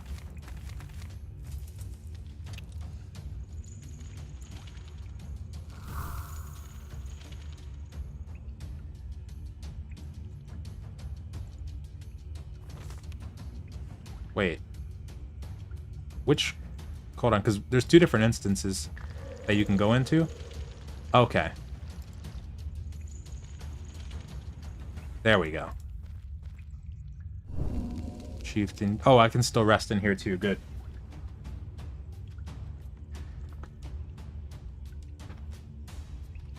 He's a good boy. He's a really good boy. How does Endgame work? So, as far as I've seen, there is a lot of like Endgame dungeons that you can do with parties. You have to do these. You're probably going to have to do them with other people. You can't just solo them, as far as I've seen. Maybe a druid could, but I don't think they probably can't. And then there's dynamic events, like there are invasions, like the Utorian invasion. I really want to check that out at some point. That sounds really cool.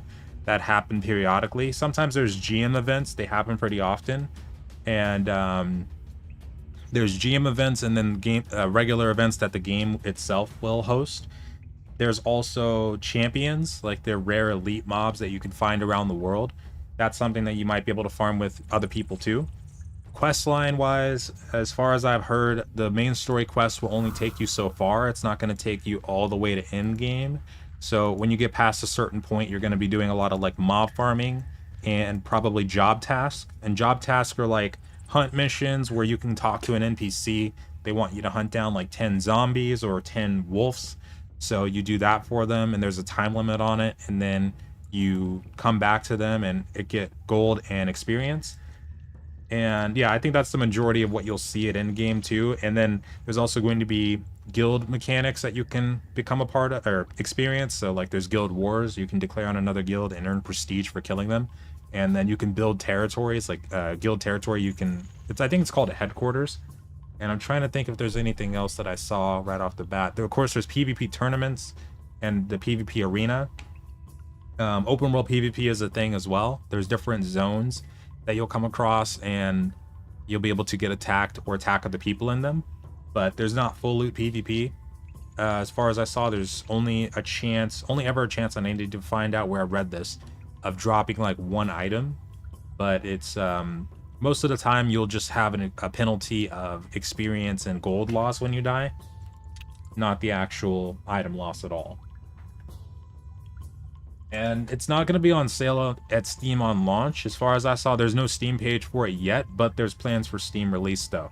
I was reading one of the dev diaries that they do on their blog, and it said that at some point, yeah, they do plan to have a Steam release.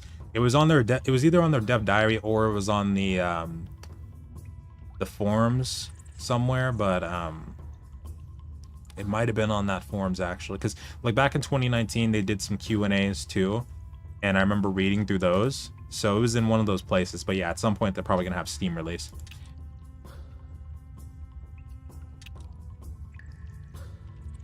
What's the address? Oh, what's the address? The addressee. Look at him. He's coming here, disturbing you and lying. For fuck's sake, man. I have the letter. I'm not lying. Here it is. For me? Who would write letters for me? My grandma? I don't have a family. My family was murdered. Okay, that's dark. I don't know what happened. And I don't give a shit. It's so gritty. I love it. Take this fucking letter of yours, stick it up your arse, and get out of here. Shall I ever see you again? I'll kill you. Yeah, so this is the quest line that I was stuck on with my barbarian. I'm still pretty stuck on, I think, too. So now's the part where we go talk to him again. Try to convince him to leave the girl alone. That person waiting for me? I'm still so shocked that that's an actual red zone, though. Holy crap. This is yellow. Can we rest here?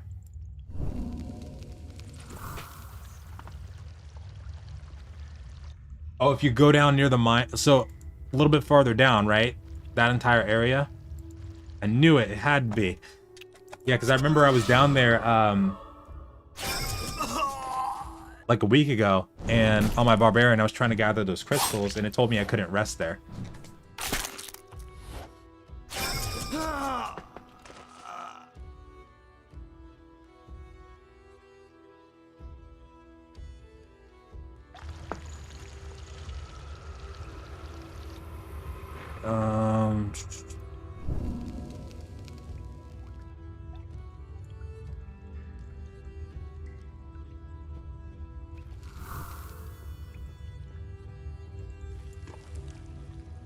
That is such a bad place to have a red zone, though.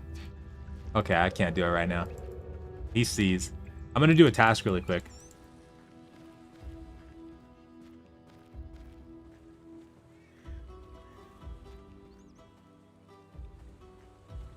Okay.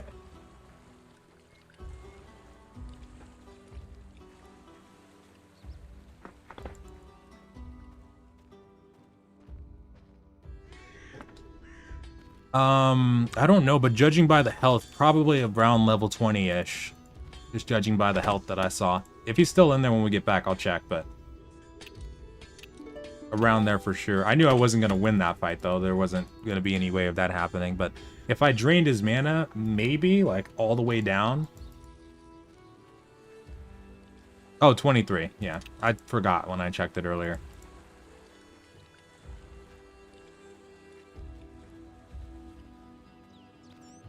So this one just wants me to kill like 10 zombies, I think. That was it. So, pretty easy, especially at this level. Super easy.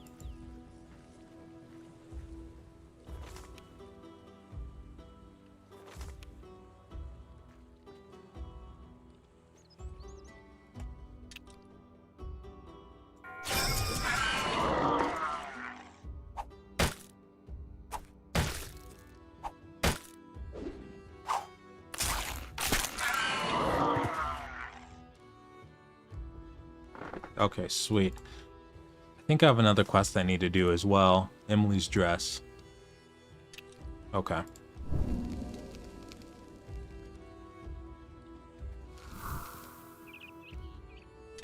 Maybe. I don't know. Well, now that I know that that's a red zone, I wouldn't be surprised if some people do camp there throughout the day. That's a really interesting spot to have a red zone. That's cool, but also surprising at the same time. Because if that same spot's going to be a red zone in broken ranks, I'm sure there's going to be a lot of unsuspecting new players getting ganked right there.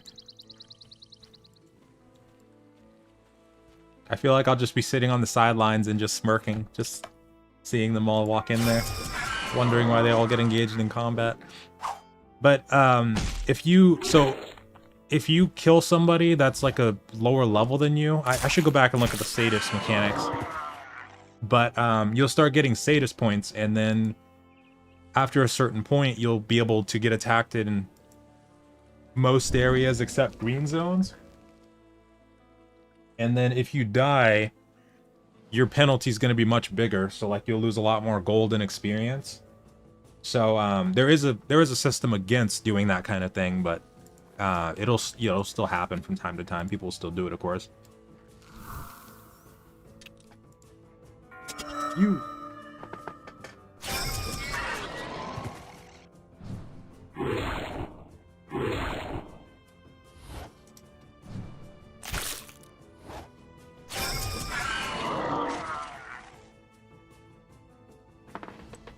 Me too. I thought that was a pretty interesting choice for it. But it won't, like, in these scenarios, it won't be as bad as, like, if you were playing a full loot game, because full loot game, you get killed somewhere like that and you drop all your stuff, but that won't happen here. You won't have to worry about that.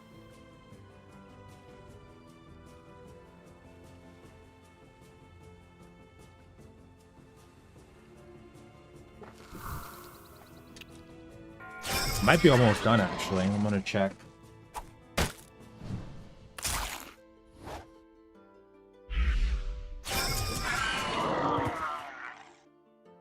No, I don't. It's okay. The devs came in here and we talked about it already. So I'll take it out later, but they already know.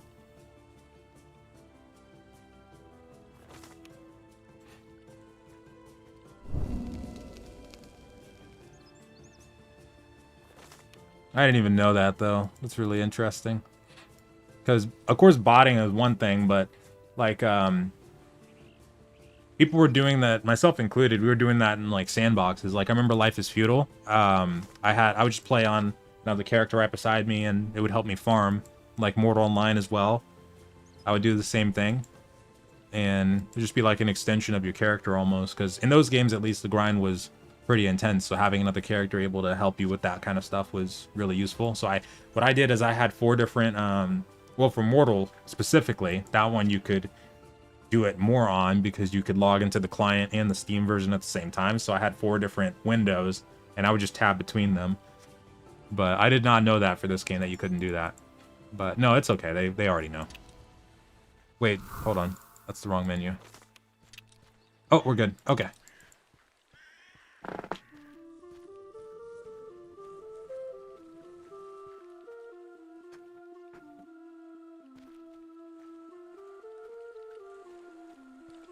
In this game, though, like, I totally get it more so in this game, because if you're playing, like, an action game, or, like, an action combat game, rather, or certain other MMOs, it would be much harder to control multiple characters at once, so company might not care as much, but in this game, it's pretty easy, if you wanted to. Because all I was really doing was using the different, combat strategies, and it was working just fine.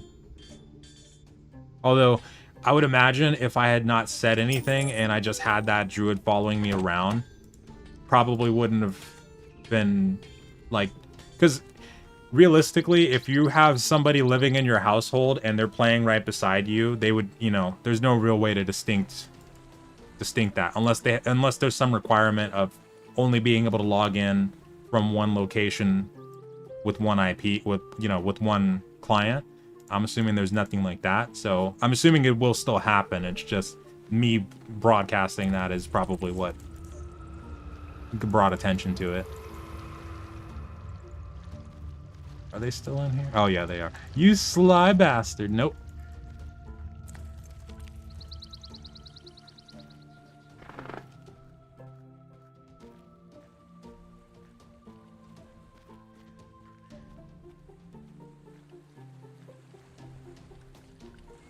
Nah, of course not. But I'm okay with knowing, though. Like, if they don't want people doing that, then I'm fine with not doing it. It just means I'll have to, for certain content, make sure that I use the LFG. Like in Broken Ranks, for example. It'll probably be fine in Broken Ranks. Part of the reason I even did it in this one is because there wasn't a whole lot of people running around.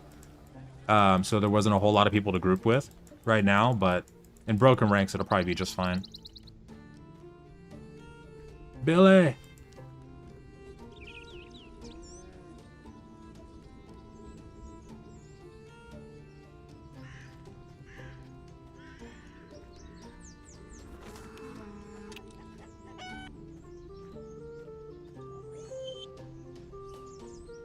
Okay. I remember doing this quest on my barbarian.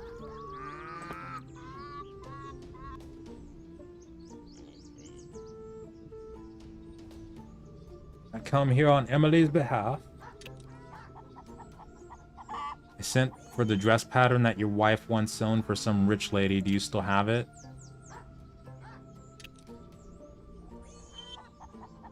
$10 gold? Sure, you can have that. It's all yours, buddy.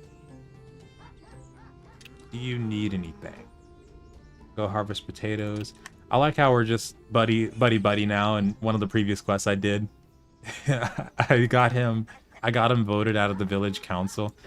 Wonder who actually ended up becoming the mayor. But this is one of the jobs that you can do for him specifically, because there's hunt quest ones, but there's also gather ones that you can do for some NPCs. So at the top here, if I want to gather potatoes, I click this, and then he'll start gathering. There's no like animation that you'll see for it, but just over time, he'll start gathering, and then I can get a certain amount of that, bring it to Billy, and get some money. Sweet. I don't know if they're going to have an animation for that in Broken Ranks, though. I'm curious on that one. They might. Yeah, it's free to play. Yeah, it is.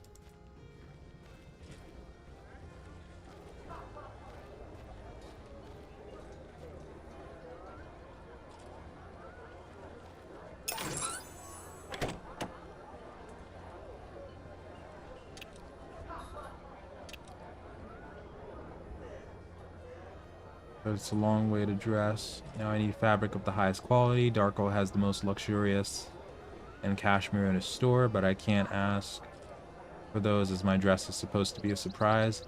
One could make an amazing dress from cloth from those giant spider skins. Right. Okay, here comes the spiders. I hate the spiders.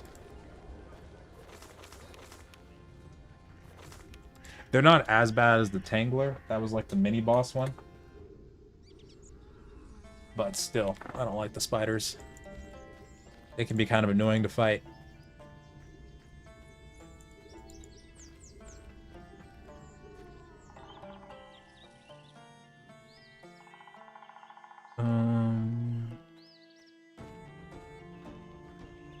Okay, here we go.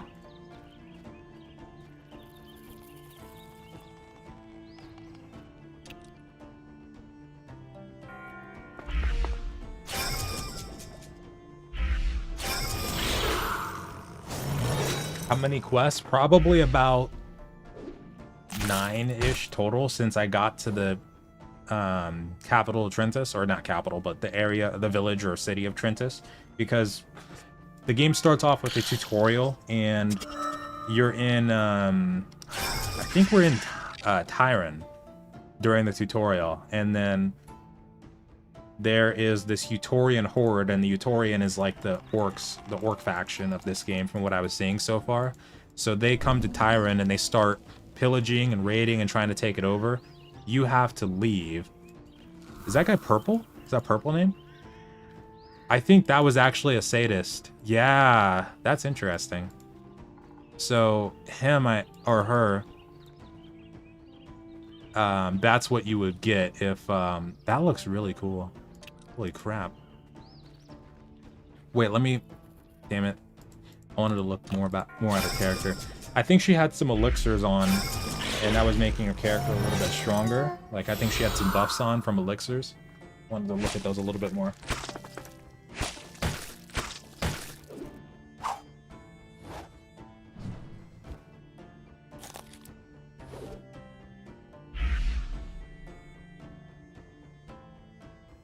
Oh, the Tangler sucks.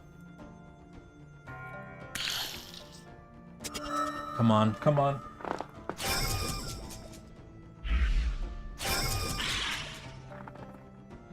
Okay, good. Went for the dog, I'll take it. It's possible. This one could probably kill me. It's still got 600 health. I'm gonna take all my ranged defense and put it into melee. Oh, shit. I don't have enough mana for this, do I? Oh, son of a bastard.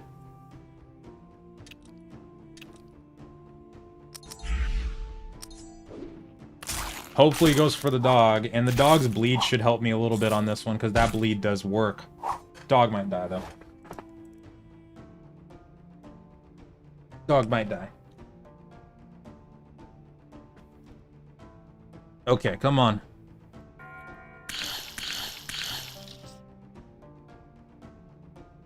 What the hell? Oh, it made my voodoo, got it. Yeah, some of that. Okay. Let me go melee attack instead.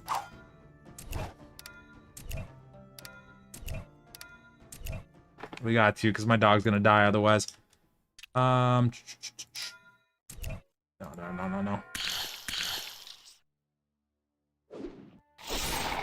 Got it. There we go.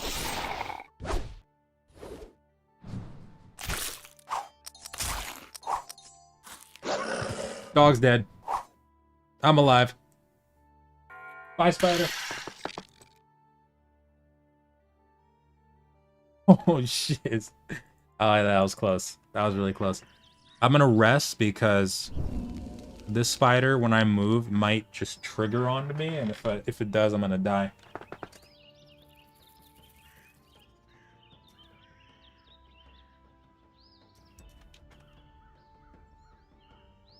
Okay. That dog's bleed is crazy, though. The barbarians, I'm pretty sure they get a bleed, too. Just like that, it's called bite. And on my barbarian, I haven't used it a whole lot yet, but it's going to work a little bit similar to that dog bite, I think. So that should be a lot of damage. Yep, I knew they'd trigger on me. I think that person was saying they're watching the stream. Thank you so much, King. Character looks awesome. Oh, thank you.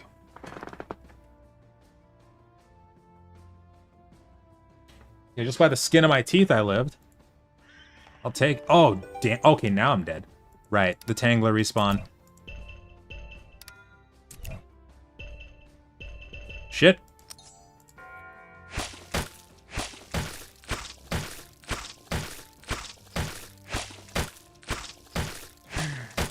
Oh, boy. Yep. They all get to go before you. Oh, no. Ouch. That's a rough one. Yeah, if you're gonna flee, because all these attacks and abilities and stuff like that go in order, so if you're gonna flee, everybody gets to go before you, as far as I've seen.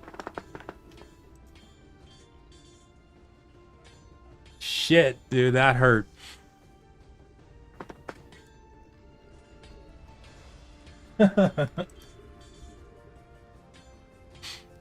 Okay. Well, at least I got the spider skins, I think. Let me see.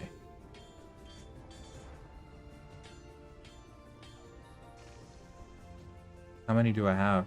Oh, I already have 15. I have a bunch. That's right, because I remember I was trying to, there was something going on with the quest when I was over there last time trying to kill the Tangler, and I had to keep killing him as well as other spiders there, so I had a lot of spider skins saved up. Here we go. Oh. Yep.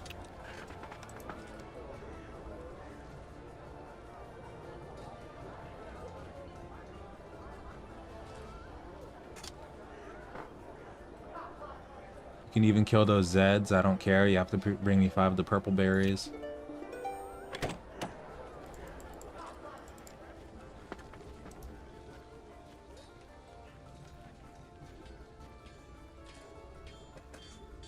Appreciate that play. Thank you. I thought I put, because that I remember that it, if you have all 5 in, it should give you a 100% chance of flee. I thought I put all 5 in there for 2 actions. Like I had 2 actions of flee, and I thought I put all 5. It might have been 4, but I did see though, because it seemed like my character didn't get the opportunity to flee because they killed him too fast. But whenever I fight and I try to flee, like I put that on my action bar, it seems like if I just have that, then everybody gets to go first with their attacks before me, because I know ranged attacks go before melee, and then melee goes, you know, after that. But is that person still in here? Maybe not. Oh wait, I need the dog. Hold on, I need the dog. Don't want to try this without the dog. But I don't know if that's really the case or not, because from what I've seen, I would assume that fleeing always goes last, like after everybody's already made their attacks. But maybe there's a chance it can go first.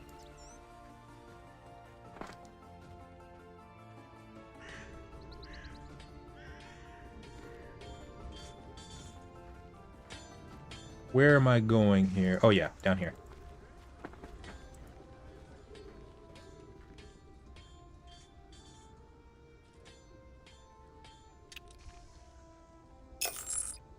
Okay. And oh, another thing, I don't know if this will be the same in Broken Ranks, but when you talk to the pet shop person, you can buy 2 different types of this dog. This one right here, they always stay at level 10. It's a one-time pet, and he'll have these stats the entire time that you're using him. This one, though, if you buy this one that starts at level 8, he can level up as he gains experience. And I've seen some people recommend, this was like back in 2014-ish, but some people recommend that you just rush to level 30 before buying a pet at all. Just save the money and rush to level 30 to get a hound. But I don't know if I like would do that in Broken Ranks, for example, because it seems like if you have a pet, you know, that's more power for you. You can complete these quests faster, and even if you're, you know, working with somebody else too, like you have a guild or a group of friends or anything like that, it seems like it'll still be faster if you have a pet. Unless you have a full squad, because I think the pets, they also take up the player slots. So if you have like 5 people, your pet probably can't come into the fight. But if there's only like 2 of you, then you get 2 people and a pet. Or if there's only you, then you just 1 person and then a pet, or 2 pets if you can wield 2 pets at one time.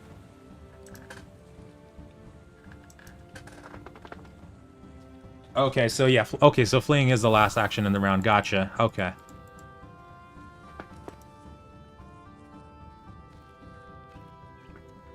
Oh, and fleeing, Ezio, fleeing is when you're trying to get away from the fight. So like if you know that you're gonna die and you need to get away, that's fleeing. You can choose that action too.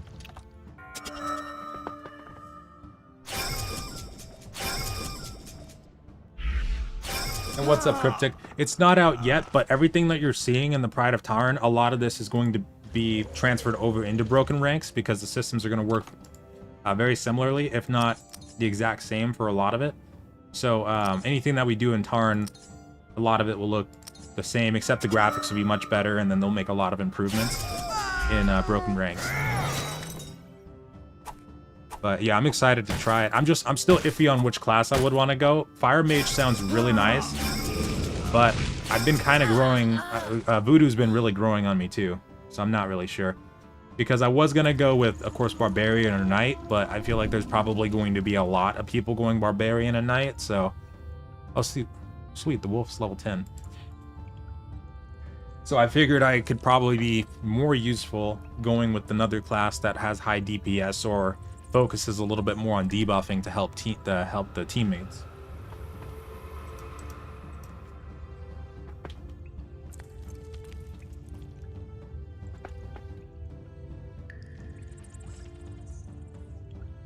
Oh, I didn't know that on some bosses there's 6 slots. That's really cool.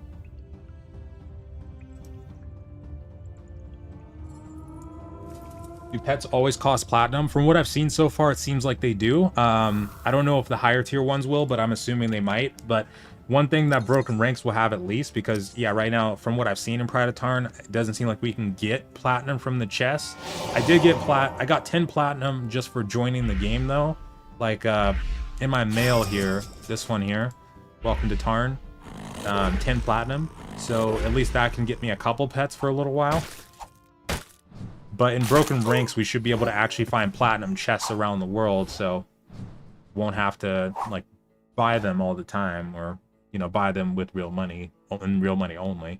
And you can even, as far as I've seen, earn your subscription, because I saw that there was going to be 10 platinum boxes and 50 ones in Broken Ranks. So the highest tier platinum membership is only, it's not only, but it's 300, I think, platinum. So if we wanted to earn our subscription month to month, we probably could, from the sounds of it.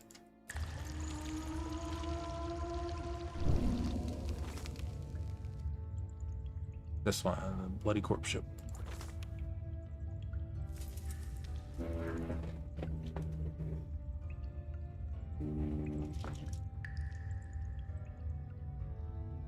Okay. But only 2 bosses? Okay. Is that in a dungeon that... Because I don't know if there was raids. I saw dungeons, of course, but I didn't look too deep to see if there was actual raids or not. The 6-player thing sounds like the closest thing we probably get to that.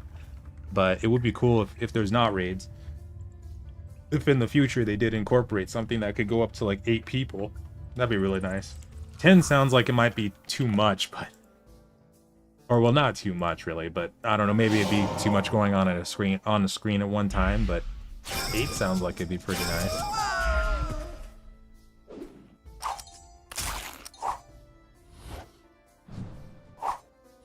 Ha! Good. Ouch. Bastard. Nice.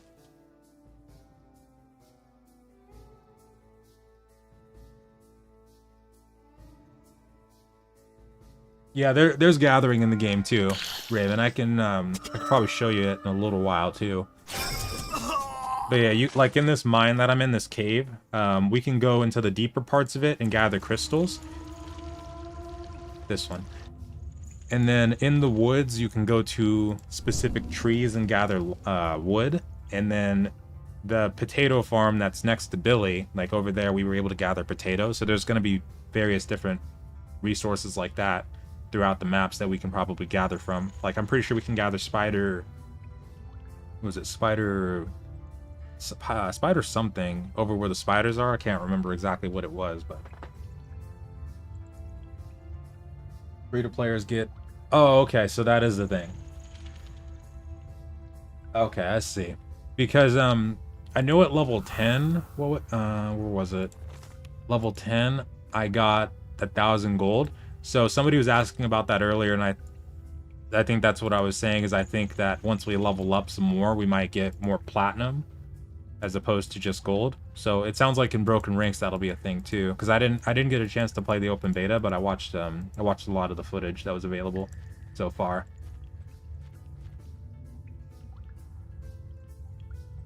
Okay. So I don't want to mess up on this portion, because it might turn out to be a fight. Take the package next to the wall and out. Did I ask you to come back? Did I? And now you need to give me something. As it happens, I have something for you. 100 gold coins. Alright, I'll take it. Let's check. There you go. Here's your letter. I want 200 more for reading it. That's what... Okay, this is the part where I messed up. Oh, yeah, webs. There we go. That's what we can gather. That's right.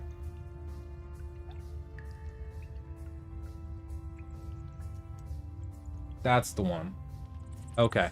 And then, yeah, this is the part where I told him I need to consult my client. And that happened. So it turned into a fight. And I want to do this one instead.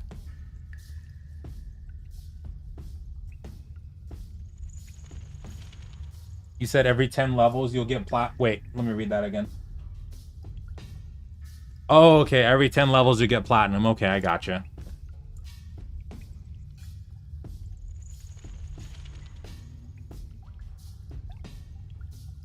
Shiz.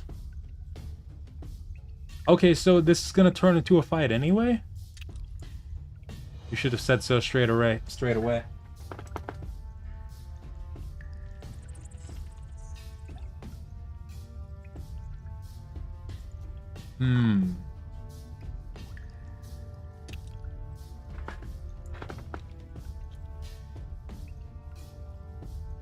I've delivered the letter. I don't want to have anything in common with the chieftain. See you soon. Just let me show him the letter. She was hot, this girl, from what I remember. Wow. Well, but I don't have such an amount of money. What now? At the end of the conversation. Crap. Report to Emily. Okay. So it at least didn't go straight to the fight like I got into last time. So maybe I can go to Emily and she'll have a better suggestion now for how to deal with this dude.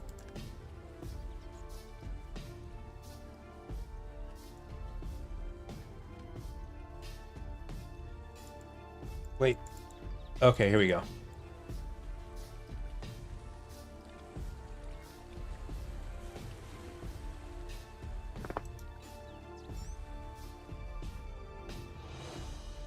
That's actually a really good question, Bull. Let me go to the website and double check that for you, because it wasn't. Hold on. Where is this button at? Okay. Yeah, let me check. It wasn't that bad from what I saw to get the max tier subscription. It was okay, 250 for 15 for 250 for 14 bucks. So right, and then 500 for 25, 100 for 5. Okay. Right. So okay, yeah, so like 250 for 15 bucks. So the platinum one here for 30 days is probably going to be around $18, or you know, anywhere from like 18 to 20 bucks. And then all of these portions here, you know, around much cheaper than that, because I think 100 was 500, or 100 was $5. Yeah, $5. So you can get both of these for 5, and then item wise, there's nothing that goes above 100 on this page from what I saw. Experience bonus for alts. I don't think I saw that before. That's interesting. So yeah, about 18 to 20 bucks though, if you wanted to get the 30-day maximum platinum package.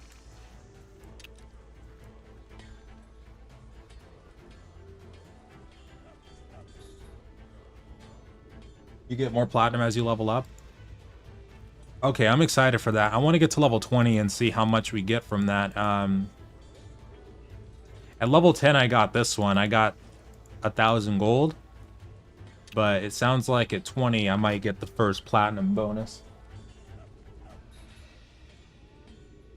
The night class. Oh yeah, just like Arch said, that's what I was reading too. For the night, I was also reading that they might have a tough time against archers, but for the most part, they should be really good in PvP.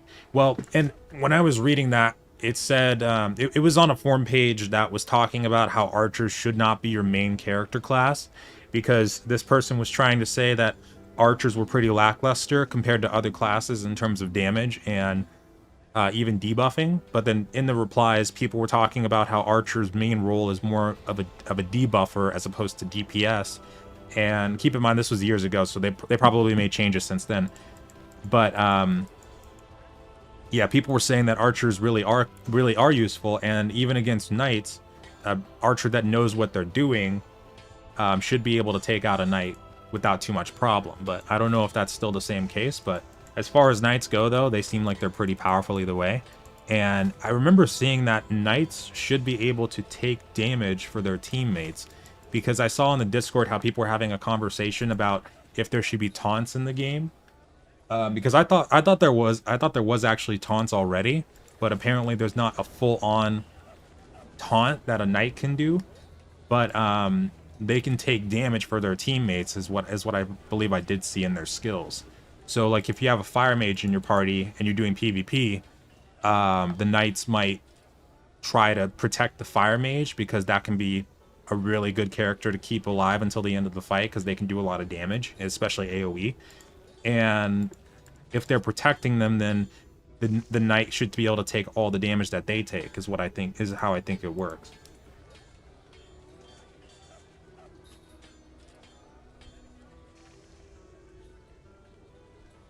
What about druids? Druids on the damage side, they're not going to be as powerful, or like, you know, even, because I remember people were saying that they can be pretty slow early on, especially. It can take a while to kill stuff with druids, but later on it'll probably bump up a bit, but it might not bump up a whole lot. But healing wise though, they should be really useful. Really useful there. Oh yeah, we're going to Emily, that's right. Whoops.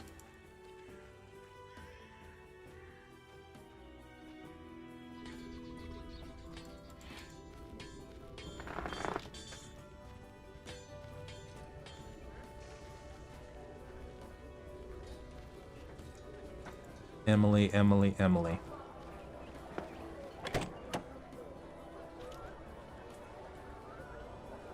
But I'm really curious to see how the knights are gonna do in the PvP tournaments, because I haven't checked out any of those tournaments yet. I don't know if there's footage on YouTube. There probably is, but that sounds like it could be really fun and really powerful. Like if you have a Voodoo or a Fire Mage, and then you have a Sheed, because the Sheeds are all around evasion. They're based around evasion, so it's kind of hard to hit them with, I think, melee attacks, but also I think they have evasion when it comes to range too. So the Sheed can probably hold their own and not need the protection from the Knight. But if you have a damage dealer like a Fire Mage or a Voodoo as your third, then that entire party might be really hard to take down. Maybe you'd need a Druid too, but I saw there was 3v3 tournaments, so I was thinking maybe a Sheed, Fire Mage, or Voodoo, and a Knight might be a really good comp. But there might be a better comp instead. But I want to see what that protection can really do, though, because that sounds really cool.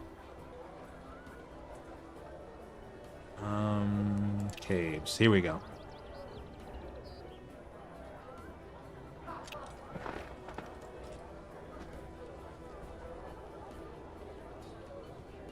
Okay. Calm down. I've had enough screaming today. He's read, understood that it's not for him, but Chieftain, you haven't told me you're sending me to such a dangerous man. Ooh, well, that's long.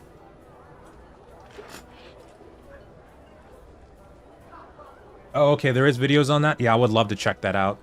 I really would, because I want to see more about how that exactly is going to work. I think I saw that people were saying that even though there's no taunt, the fourth person in the battle is by default going to have more aggro on them.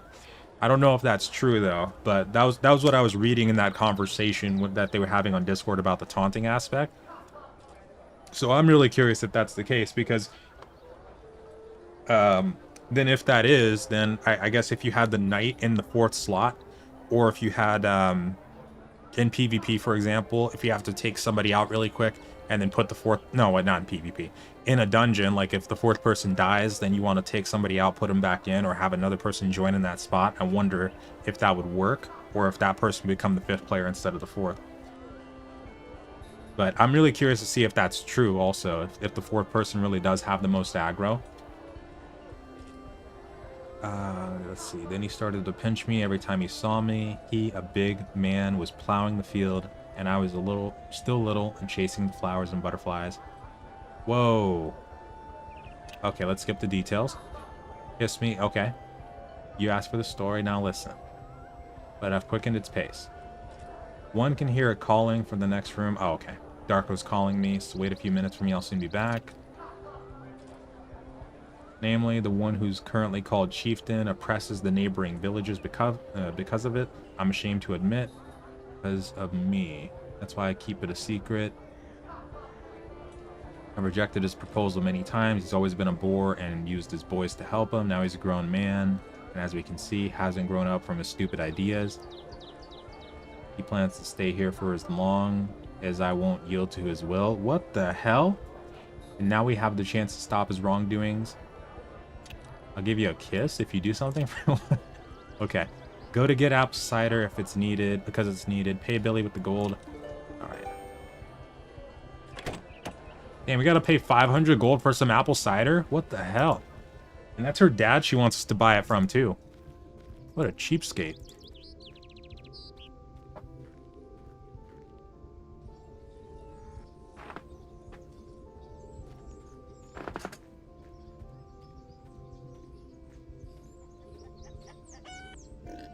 Okay. Here we go. 500 gold. Damn. I think barbarians might be really good in broken ranks too, because up until this point, and well, I shouldn't say up until this point. A little while ago, barbarians, as far as I saw, were considered not weak, but one of the lesser classes. But I've heard about this patch or this beta that they have that should be able to fix or improve the barbarians quite a bit. So I don't know if that's already been implemented or not, but for broken ranks though, it sounds like from what people were discussing, they should be a lot better in there, or like pretty viable to play as opposed to how they were in the past. So yeah, barbarians might be pretty good when it comes to starting in broken ranks. Maybe they're going to be one of the more powerful classes going into broken ranks. I'm really curious about that too. Half a grant? Are you mad? My plonk is worth thousands. Come on. Last night, someone got into my cabin, stole the pawn, and smashed the apparatus. I've almost been killed. I've caught one of them, killed him, and buried the body next to the goblins. Damn, he's a really hardcore farmer. They will be blamed for it. You have two choices. Either you pay the reparation of the apparatus and wait for the juice, or you go and fuck yourself. Okay, Billy. Alright.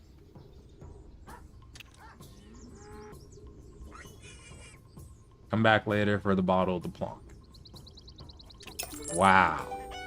Wow, wow, wow.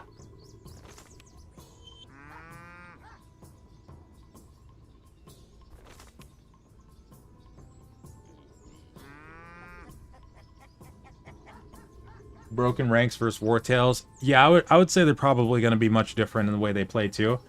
Yeah, I wouldn't even compare them, because War Tales, that's just a single player strategy experience, and combat wise they're going to feel much different too. So I would say, you could play both. You really could play both. Right now in War Tales, there's only 3 zones at the moment. I think I'm only on zone 2 still.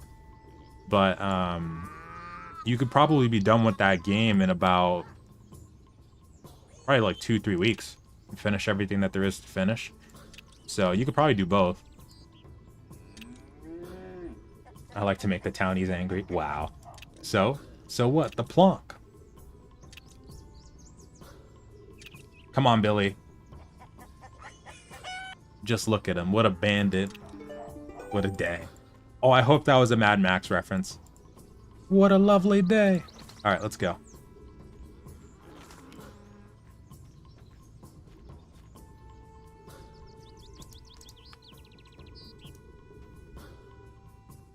Yeah, I'm not sure if, because I was kind of curious about that too for Barbarian. I'm not sure what exactly those changes were that people were talking about with the beta patch, but I'm hoping that as we get closer to Broken Ranks, maybe they'll do some kind of patch note reveal, or maybe it's already available, just to see what all the class changes are, and then that might give a better idea. Like all the nerfs and buffs that they're going to be implementing. Sweet. Okay, berries. Alright, I got the bottle.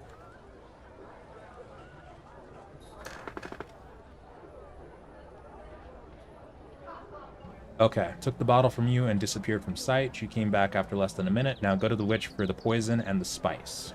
You should have told me all this from the beginning.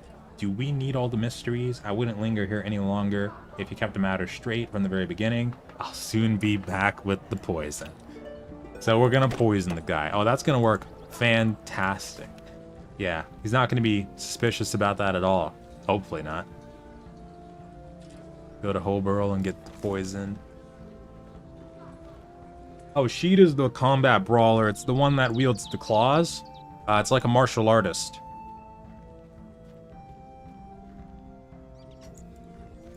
And I'm pretty sure that class is one that I've seen a lot of people say, or not a lot of people, but a few people say is going to be really good at PvP.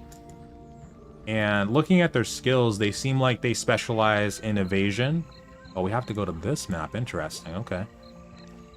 So it's probably going to be pretty hard to hit them from a melee standpoint, but also probably from a range standpoint too. But range might be a little bit easier to hit them with than melee, but we'll see.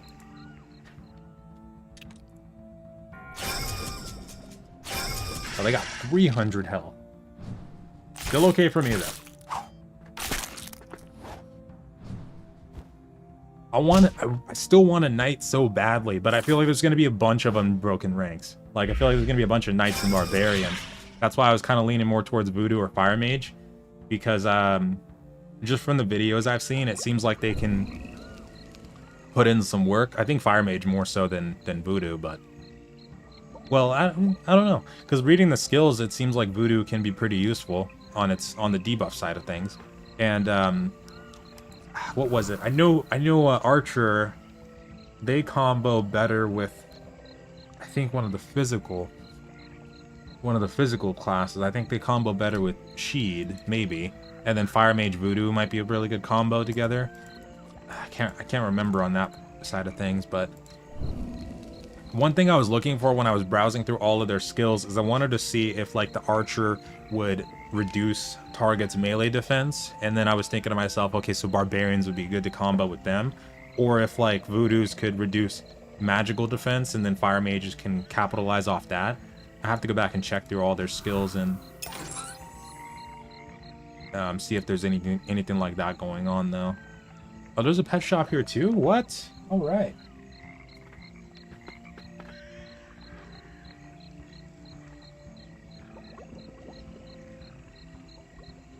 Talking about Sheed, does he use daggers or other weapons? No, he uses claws, but there might be other types of brawler gloves that he does use. Let me bring up the website. I'll show you. It's like a Wolverine type character. Yeah, this one. So it says they use knuckle dusters and combat gloves too, so I don't know if these ones are considered combat gloves. I would assume so. I feel like they'd be called claws, but maybe they're just under the name of knuckle dusters or combat gloves, one of the two. But there might be some just regular brawler type of gloves that they use too. But from that picture, they look pretty cool.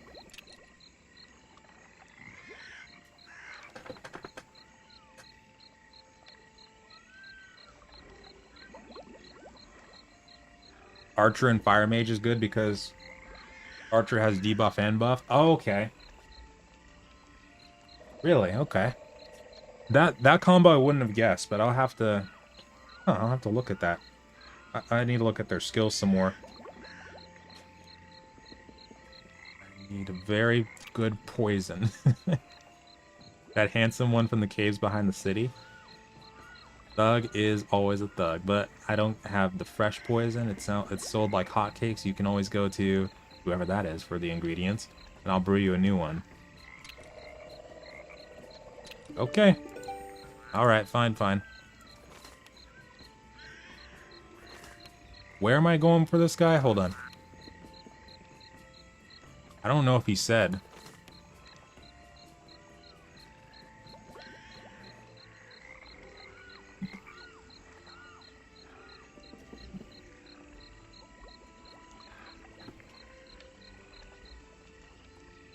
Okay, pet shop. Oh, the bat. Okay, and this is level 20. Yeah, this one looks pretty cool. I'd probably grab this one if I could, but 4,000 gold. Now that seems like that does seem like a pretty penny, at least for right now. The wolf is one thing, but 4,000 though. At least I'd have to hope that I don't get it killed randomly. Where is this other guy, though? Where the hell? Let's, oh, he might be right here. Okay, cool. We are hunting for a thief. Yeah, FM is Fire Mage.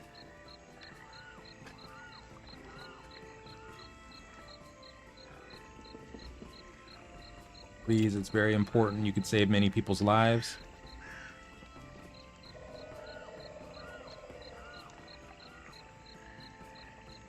Archer has a buff. Oh, okay. Oh, that's really cool. Okay, so yeah, that would totally help a mage user.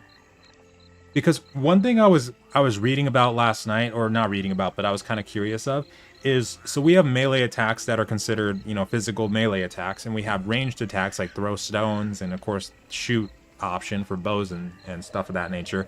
But I wondered if spells, like offensive spells, were considered mental attacks, because that's what Voodoos are said that they can do, or if they're considered ranged attacks too.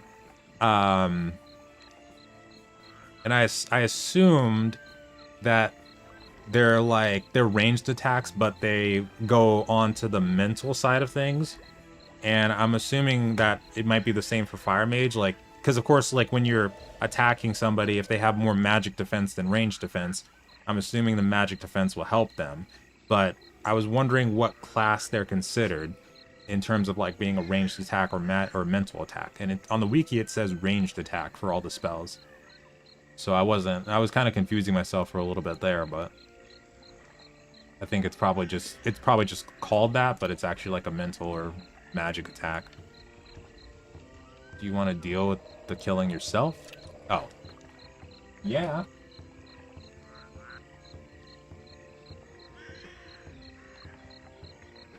For the knights, those ones probably are always going to have a shield. I don't think you can dual wield with those, at least I haven't seen anything about that, but I remember that people were saying that there was an issue going on a while back where barbarians were using bows, because I think it was related to the skill called Earthquake that they get, and you were able to equip a bow and still use that skill, or something that was happening there. But there was some people kind of joking about bow barbarians, and that led me to believe that maybe they can equip different items. But for the knights, though, I'm assuming they can probably only use one-handed and shield. Like for us, though, we can use there's different types of weapons that Voodoo can use that I saw in the Blacksmith area. Like there was a Voodoo staff or Voodoo stick or something, and then there was the regular staffs that I saw. So it's probably the same thing, but just different variation of it. But for the knight, I'm assuming they can only use the shield.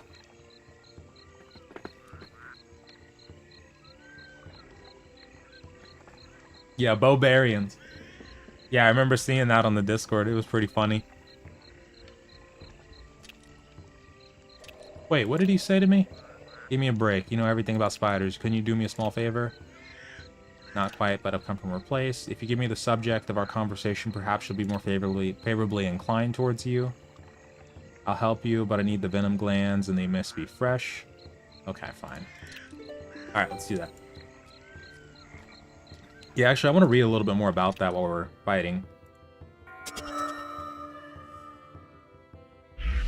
Oh, you can use two-handed weapons as a knight? Okay.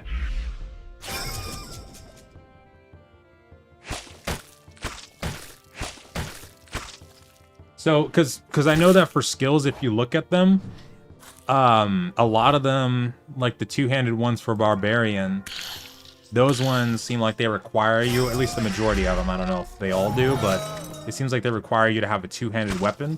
So for the knight, since a lot of their skills are based off their shield, I would assume that for them it'd be a similar thing where you need a shield. But you, okay, so it sounds like you can equip those weapons, but you probably wouldn't like want to. Let me go to the wiki actually too. Oh, nice. Okay, 2 power, 1 knowledge. I should probably, for broken ranks, if I go Voodoo, I don't know if I should or not, but I thought I saw people saying that 2 knowledge and 1 power might be a decent way to go instead on the forums. 2 knowledge, 1 power, and then HP, and then get mana from gear.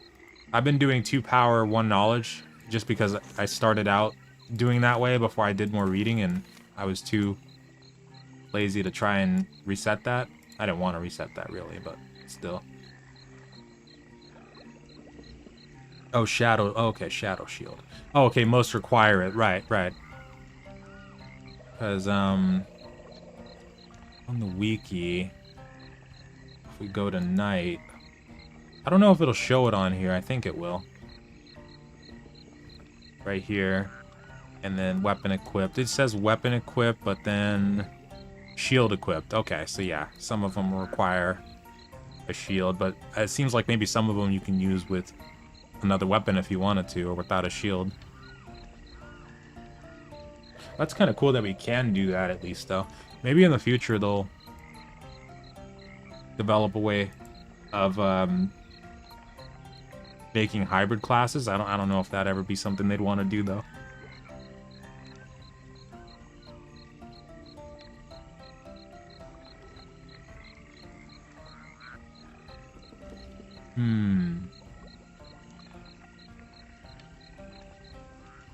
When the mana amount gets low, 20% of mana, Shadow Shield shouldn't work, or no longer works.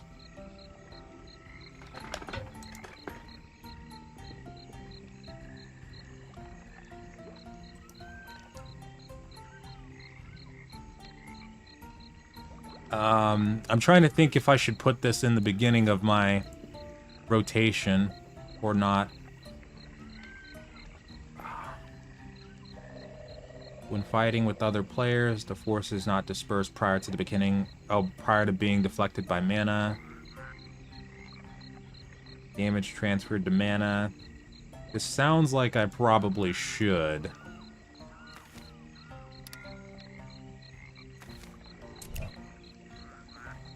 But I can't remember if this is a primary skill I should level up or not. I know that they were recommending Shadow Strike. That one. Saving points for that. And then Pierce Stall, we keep it level 4. Hold on.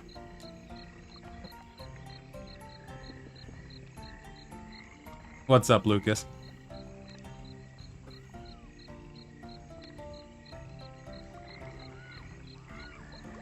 Yeah, the skill name is really nice. It really is. It's nice. Let me... I'm just going to go to the forums really quick because I want to look at that Voodoo guide again and see if Shadow Shield is one of the ones I should level up.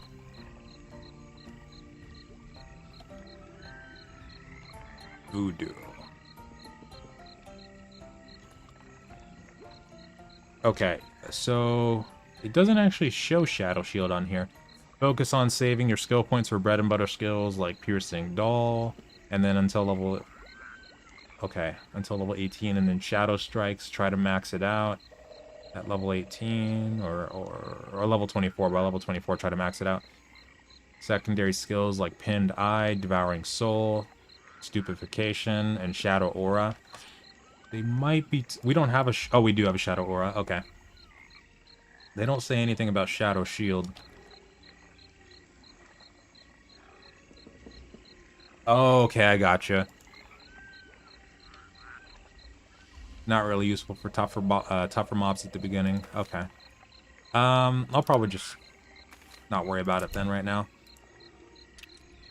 Okay.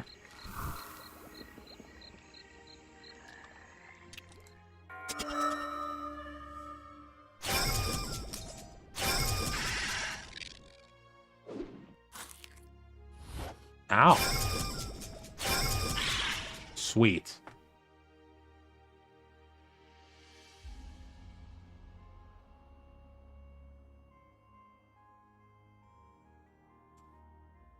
The wiki isn't fully updated. Oh no, I'm looking on the what's it called? The forums. Even though a lot of those posts are like from 2014, 2012, that's like those were the closest things I had to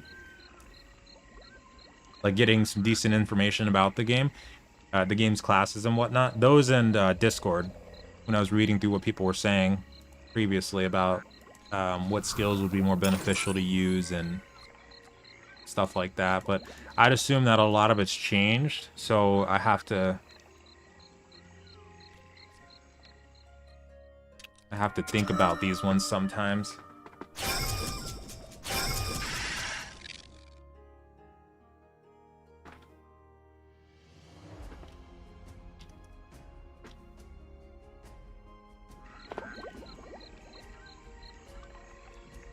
Okay, hold on. Let's rest.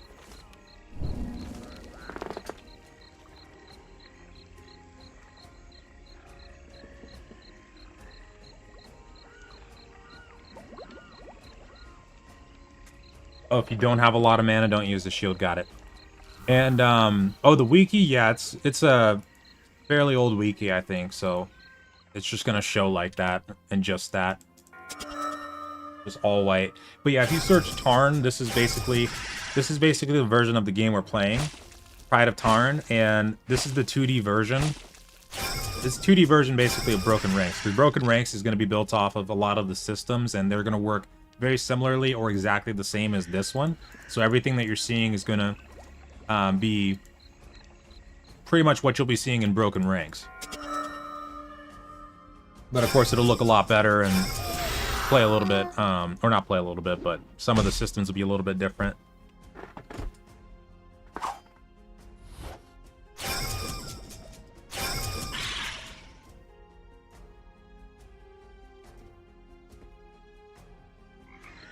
The only thing with the browser version, though, if you tried to play through the browser version, is that it uses Adobe Flash, and Adobe Flash, of course, has been discontinued, but there is a workaround for it on the forums. I can't remember which thread it was in or which category, but there should be a section for it if you wanted to still play it through the browser.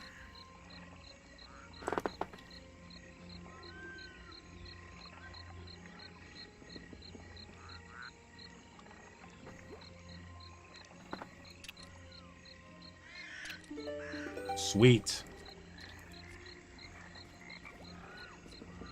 Oh, shiz. Whoops.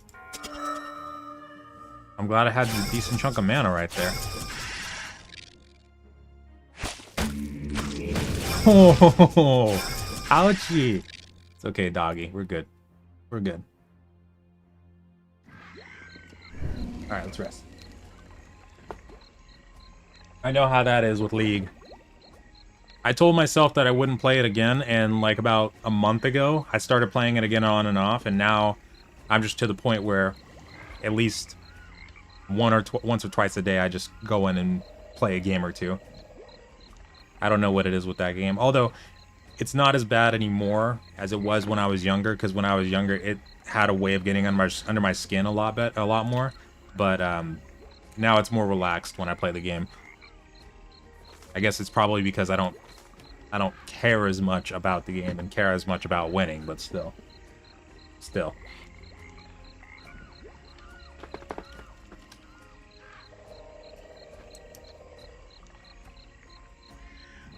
Okay, here we go.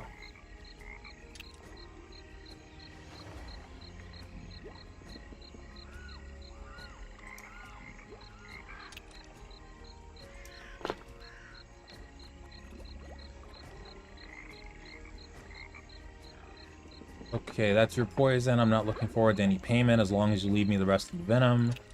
Alright. Show me this. Nothing for free if you come with... Okay, wait, what? I mean, I will, but you won't give anything to me. I mean, I don't want any payment. You helped me once and I appreciate it. And this spice is no special or unique stuff. That was weird. Alright, let's go. So... Ah, crap. So I think I just go back to Emily now. We go feed that guy the poison. Maybe he dies, maybe he doesn't, and we'll see what happens from there. Ouch.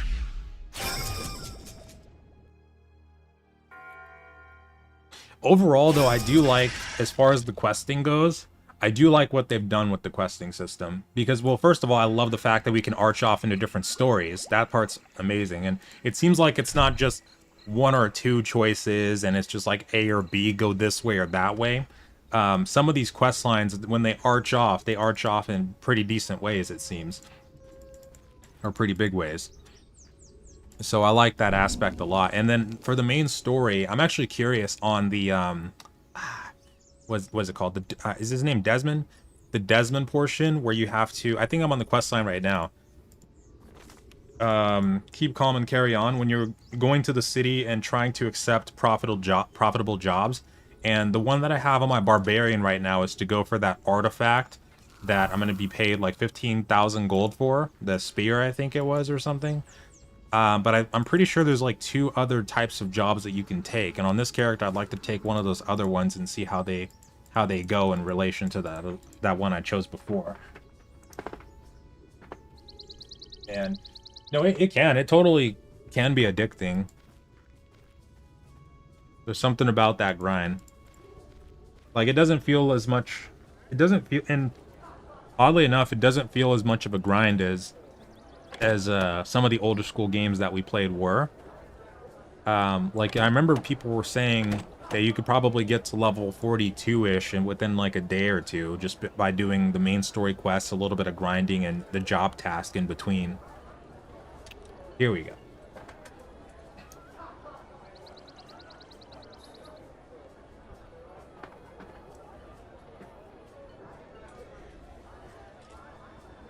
Is there any story connection between this and Broken Ranks? Oh yeah, well, the story in this game is going to be like a one-to-one, if not a little bit different parallel to the story in Broken Ranks, because what they're doing is they're taking the Pride of Taern and switching it over to like a new engine and building a lot of the systems to be very similar, if not the exact same. but they're putting the 3D graphics in there for Broken Ranks and, you know, making changes to a couple other systems. But yeah, a lot of what you're seeing is going to be very similar, if not the exact same. So the story side of it, when I was watching the open beta footage, a lot of those quests that we were doing, those looked very similar to what we're doing now. So story-wise, yeah, it should be about the same. Because right now what we're doing is we're coming back from, or not coming back, but we are trying to survive in a new land because we got chased from our homeland, Taern, by the Utorian horde. And in Broken Ranks, from the webpage at least, I'm pretty sure that's the exact description of it too, is that we're being chased from our homeland by the Utorian horde, and we have to find a way to survive and build back up in the hopes of taking back our homeland or something like that. I don't know how the story is going to evolve, but right now they seem to be very much the same.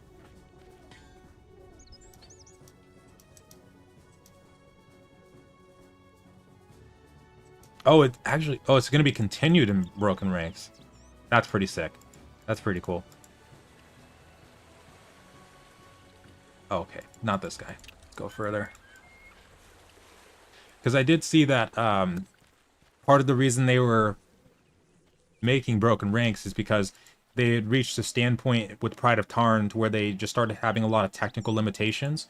Just based off of the engine they were using, they couldn't, you know, expand in certain ways or however they wanted to expand. So Broken Ranks is going to allow them to go much farther, which really makes me curious to what they have planned. I didn't even check to see if anybody was camping in here, so I really hope there's nobody in here. Come on, doggy, kill him. Thank you. I hope not, because I just realized I'm on the bridge and... Okay, we're good. Wait. Rest.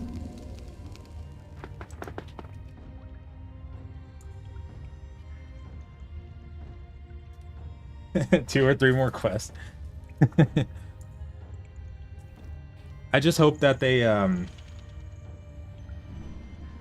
I hope that they do raids in the future, if that's not already a thing. Because I know we were talking about that six-person boss fight that you can do. But if they had like 8-person or 7 or 8-person full-on raids that you can do, that'd be pretty cool. With giant bosses. Because the bosses in this game, they already seem pretty cool. Like or some of the bosses that I saw in the Broken Ranks footage already seem pretty cool. Like I saw that dragon that team of people was fighting. That looks so nice. Would love to fight that thing. And then I remember there was big ogres, and what else was there? Giant machines that we'll be able to fight. All kinds of stuff from what I remember. I can't think of the names of them now.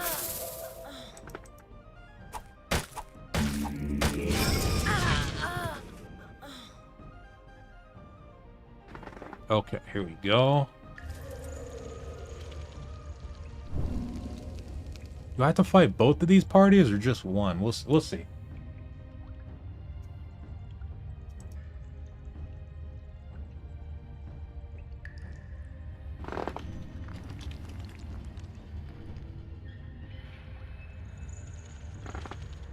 If you need help, I'll log in and help you with. It's not that easy of a quest. Do I have to fight Chieftain and these other guys? Because I know that when I was on my Barbarian and I declined to give his henchman, whatever that guy's name is, the money, I had to come back in here and fight those guys, and I'm still stuck on that quest because they were like level 15 or like 18 or something. But if I have to fight somebody at the end of this one that I'm doing, I probably will need help, yeah. Because as far as I remember, these guys are pretty high level. Nice crit. Oh, I do have to fight. Okay, yep, I'm gonna... If anybody's available, I'll take it. I should have rested. Maybe we'll be okay. Come on, give me a good crit. Give me a good crit. Okay, I'll take that. Hold on. I don't have any magic defense because I'm dumb. Don't die. Oh! So close. Please kill somebody. Is the round still going, or wait a minute? Okay. I'm gonna try to kill this. No, no, no, no, no, no. Well, yes. Yes, yes, yes, yes, yes. I have to try. Okay, that works. No! Kill him, doggy. Son of a bitch. Just because I wasn't targeting that guy. I should have seen that he had a bleed on him and was gonna die anyway. My dog's still gonna be in the fight, though. My dog actually might win the fight. Which would be funny. I'm going back. Hold on, doggy. I'm coming. Fight's totally gonna be over by the time I get there.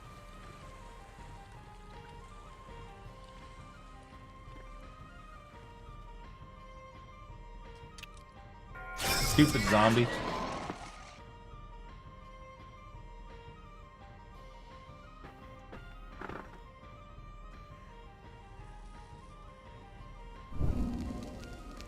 Okay. Okay, awesome. Let me, holy crap. Let me unlock this. I died so hard on that one. Okay, let me come up to you. I don't know if these are going to auto-trigger on me. Okay, we're good. Okay. There we go. I'm just going to rest right here really quick.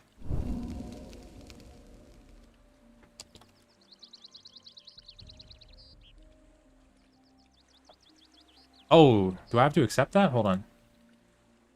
How do I... It's not locked, right? Oh, leap party. Oh, never mind. I'm not in it yet. Oh, after you're done... Oh, right. Okay, there we go. Okay, that's right. We can't party while we're resting.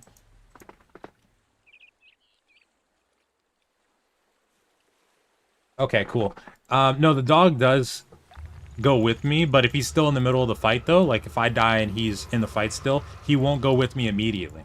So he'll finish the fight first. So he'll either kill them or die, and then he comes back. Well, if he dies, actually, I have to buy him back from the pet. Shoo, I'm stupid. I have to buy him back from the pet shop. I forgot to actually execute any. Oh, never mind. We're good. Holy, what is that thing? That's named Viseria? No way. Oh, that is so cool. I want something like that.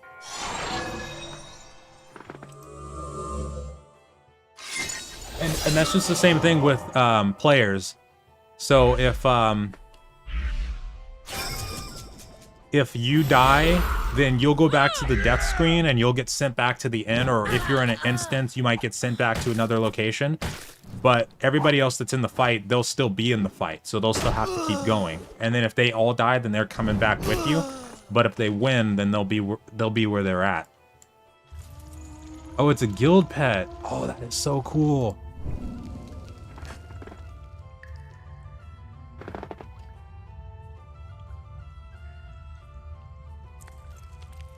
That is so cool.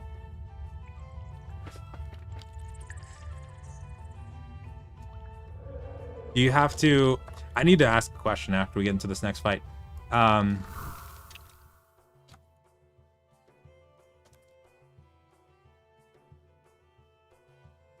Because, yeah, if you're in a guild, and like you're able to build a headquarters, so you're able to build a bunch of buildings and get bonuses off of that, but you're also able to get guild pets.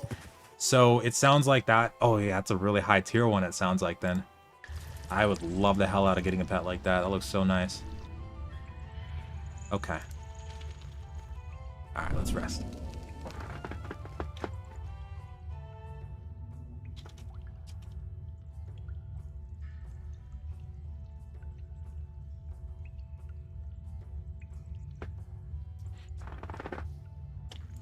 Yeah, he named it. Yeah, absolutely.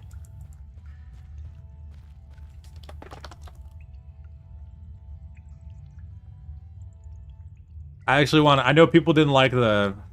I know everybody didn't like the last season of Game of Thrones, but I'm actually hopeful for House of Fire. If they show Dance of Dragons, I'm not sure if they will, but I love Dance of Dragons. Okay, here we go.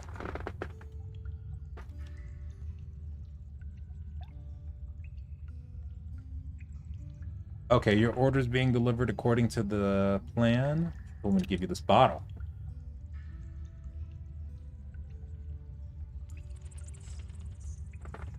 Will you drink with me then? Well, no thanks. I've still got a lot of work to do. I also have some work to do. I'll taste it later. You've earned a good rest. Take it and have a shot. Oh no. Yeah, this is gonna end in a fight.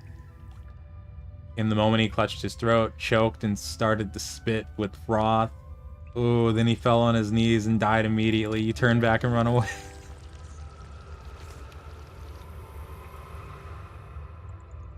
Oh, we do have to fight the chieftain. Oh no. Oh crap. Okay, so it would have been a fight either way then. This is the pet from the last level guild cage. Damn. I wonder how long it takes to get that then. Because guilds are only capped at 10 players, right? So it sounds like probably have to work a little bit longer than normal to get certain things built. Oh my god. I'm gonna go for these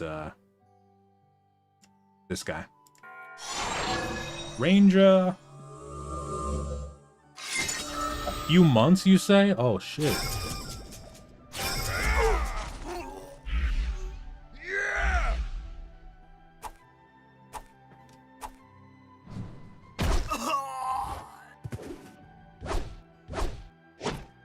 I am absolutely gonna need help with this. I'm so lucky that that he was here. They were here. Kingsguard. That dragon is so nice, or Drake. So freaking cool. Holy crap. Thank you so much. That probably would have taken me ages to do. I would have had to wait so long. Yeah, they're a party probably. Can we go out this entrance? Oh, okay, cool. Sweet. That was amazing. Thank you so much. Appreciate it. Thank you. Hell yeah.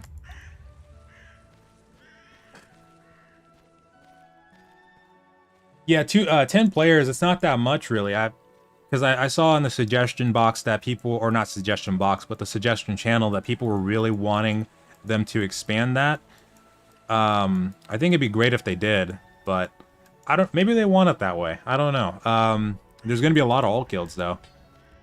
Either way, it's definitely gonna be a lot of alt guilds going on. Probably. I feel like because they probably have to change up the progression side of it. They'd have to tweak how much prestige or whatever you need to get to unlock certain things.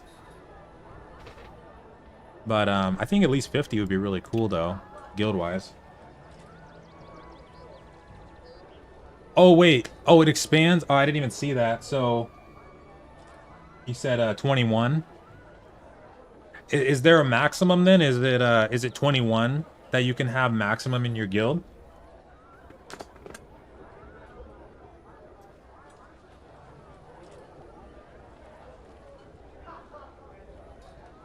What about that promised kiss? What?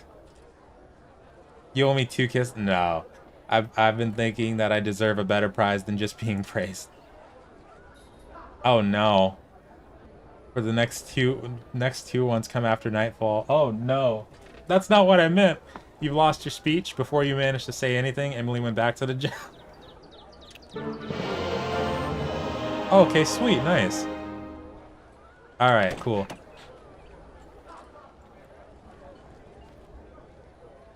So we're level 14. Wait, how much experience was that? 13,000? Holy shiz. Okay, so when Broken Ranks comes out, 110% have to get that quest done. Like, because there's going to be a lot of fresh players running around. We're all going to have to do that quest ASAP. That's a lot. 24. Okay, oh, that's not nearly as bad then. There's 10. Well, not, you know, it's kind of small still, but I think 24 is manageable. But of course, so we'll have to progress a little bit first, and then you can get 24. Okay. Okay. Wow, I'm almost level 15 too. Holy crap.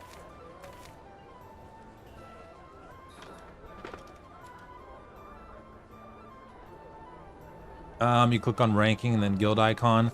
I looked at that earlier, but Oh, okay, I didn't go into this section.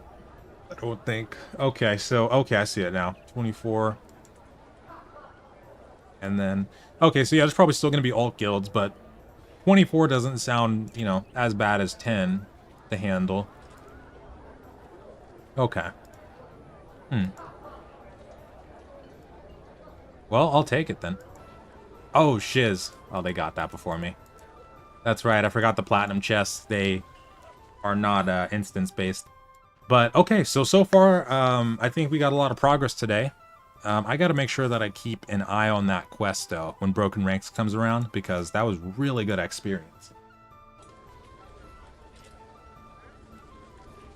Really, really good experience. And then, wait, how much prestige? Oh, honor, okay. Honor is different from prestige, I remember now. I have to look at the exact differences between honor and prestige, because I don't fully remember. Prestige, I think I remember that comes from guild wars, like when you're killing people that are in a guild war with you, or something like that, but I'll have to double check that, though. But that was really cool. I like it. We got a lot of progress there today, so I'm going to definitely try and progress a little bit more later tonight, but I got to get going for now.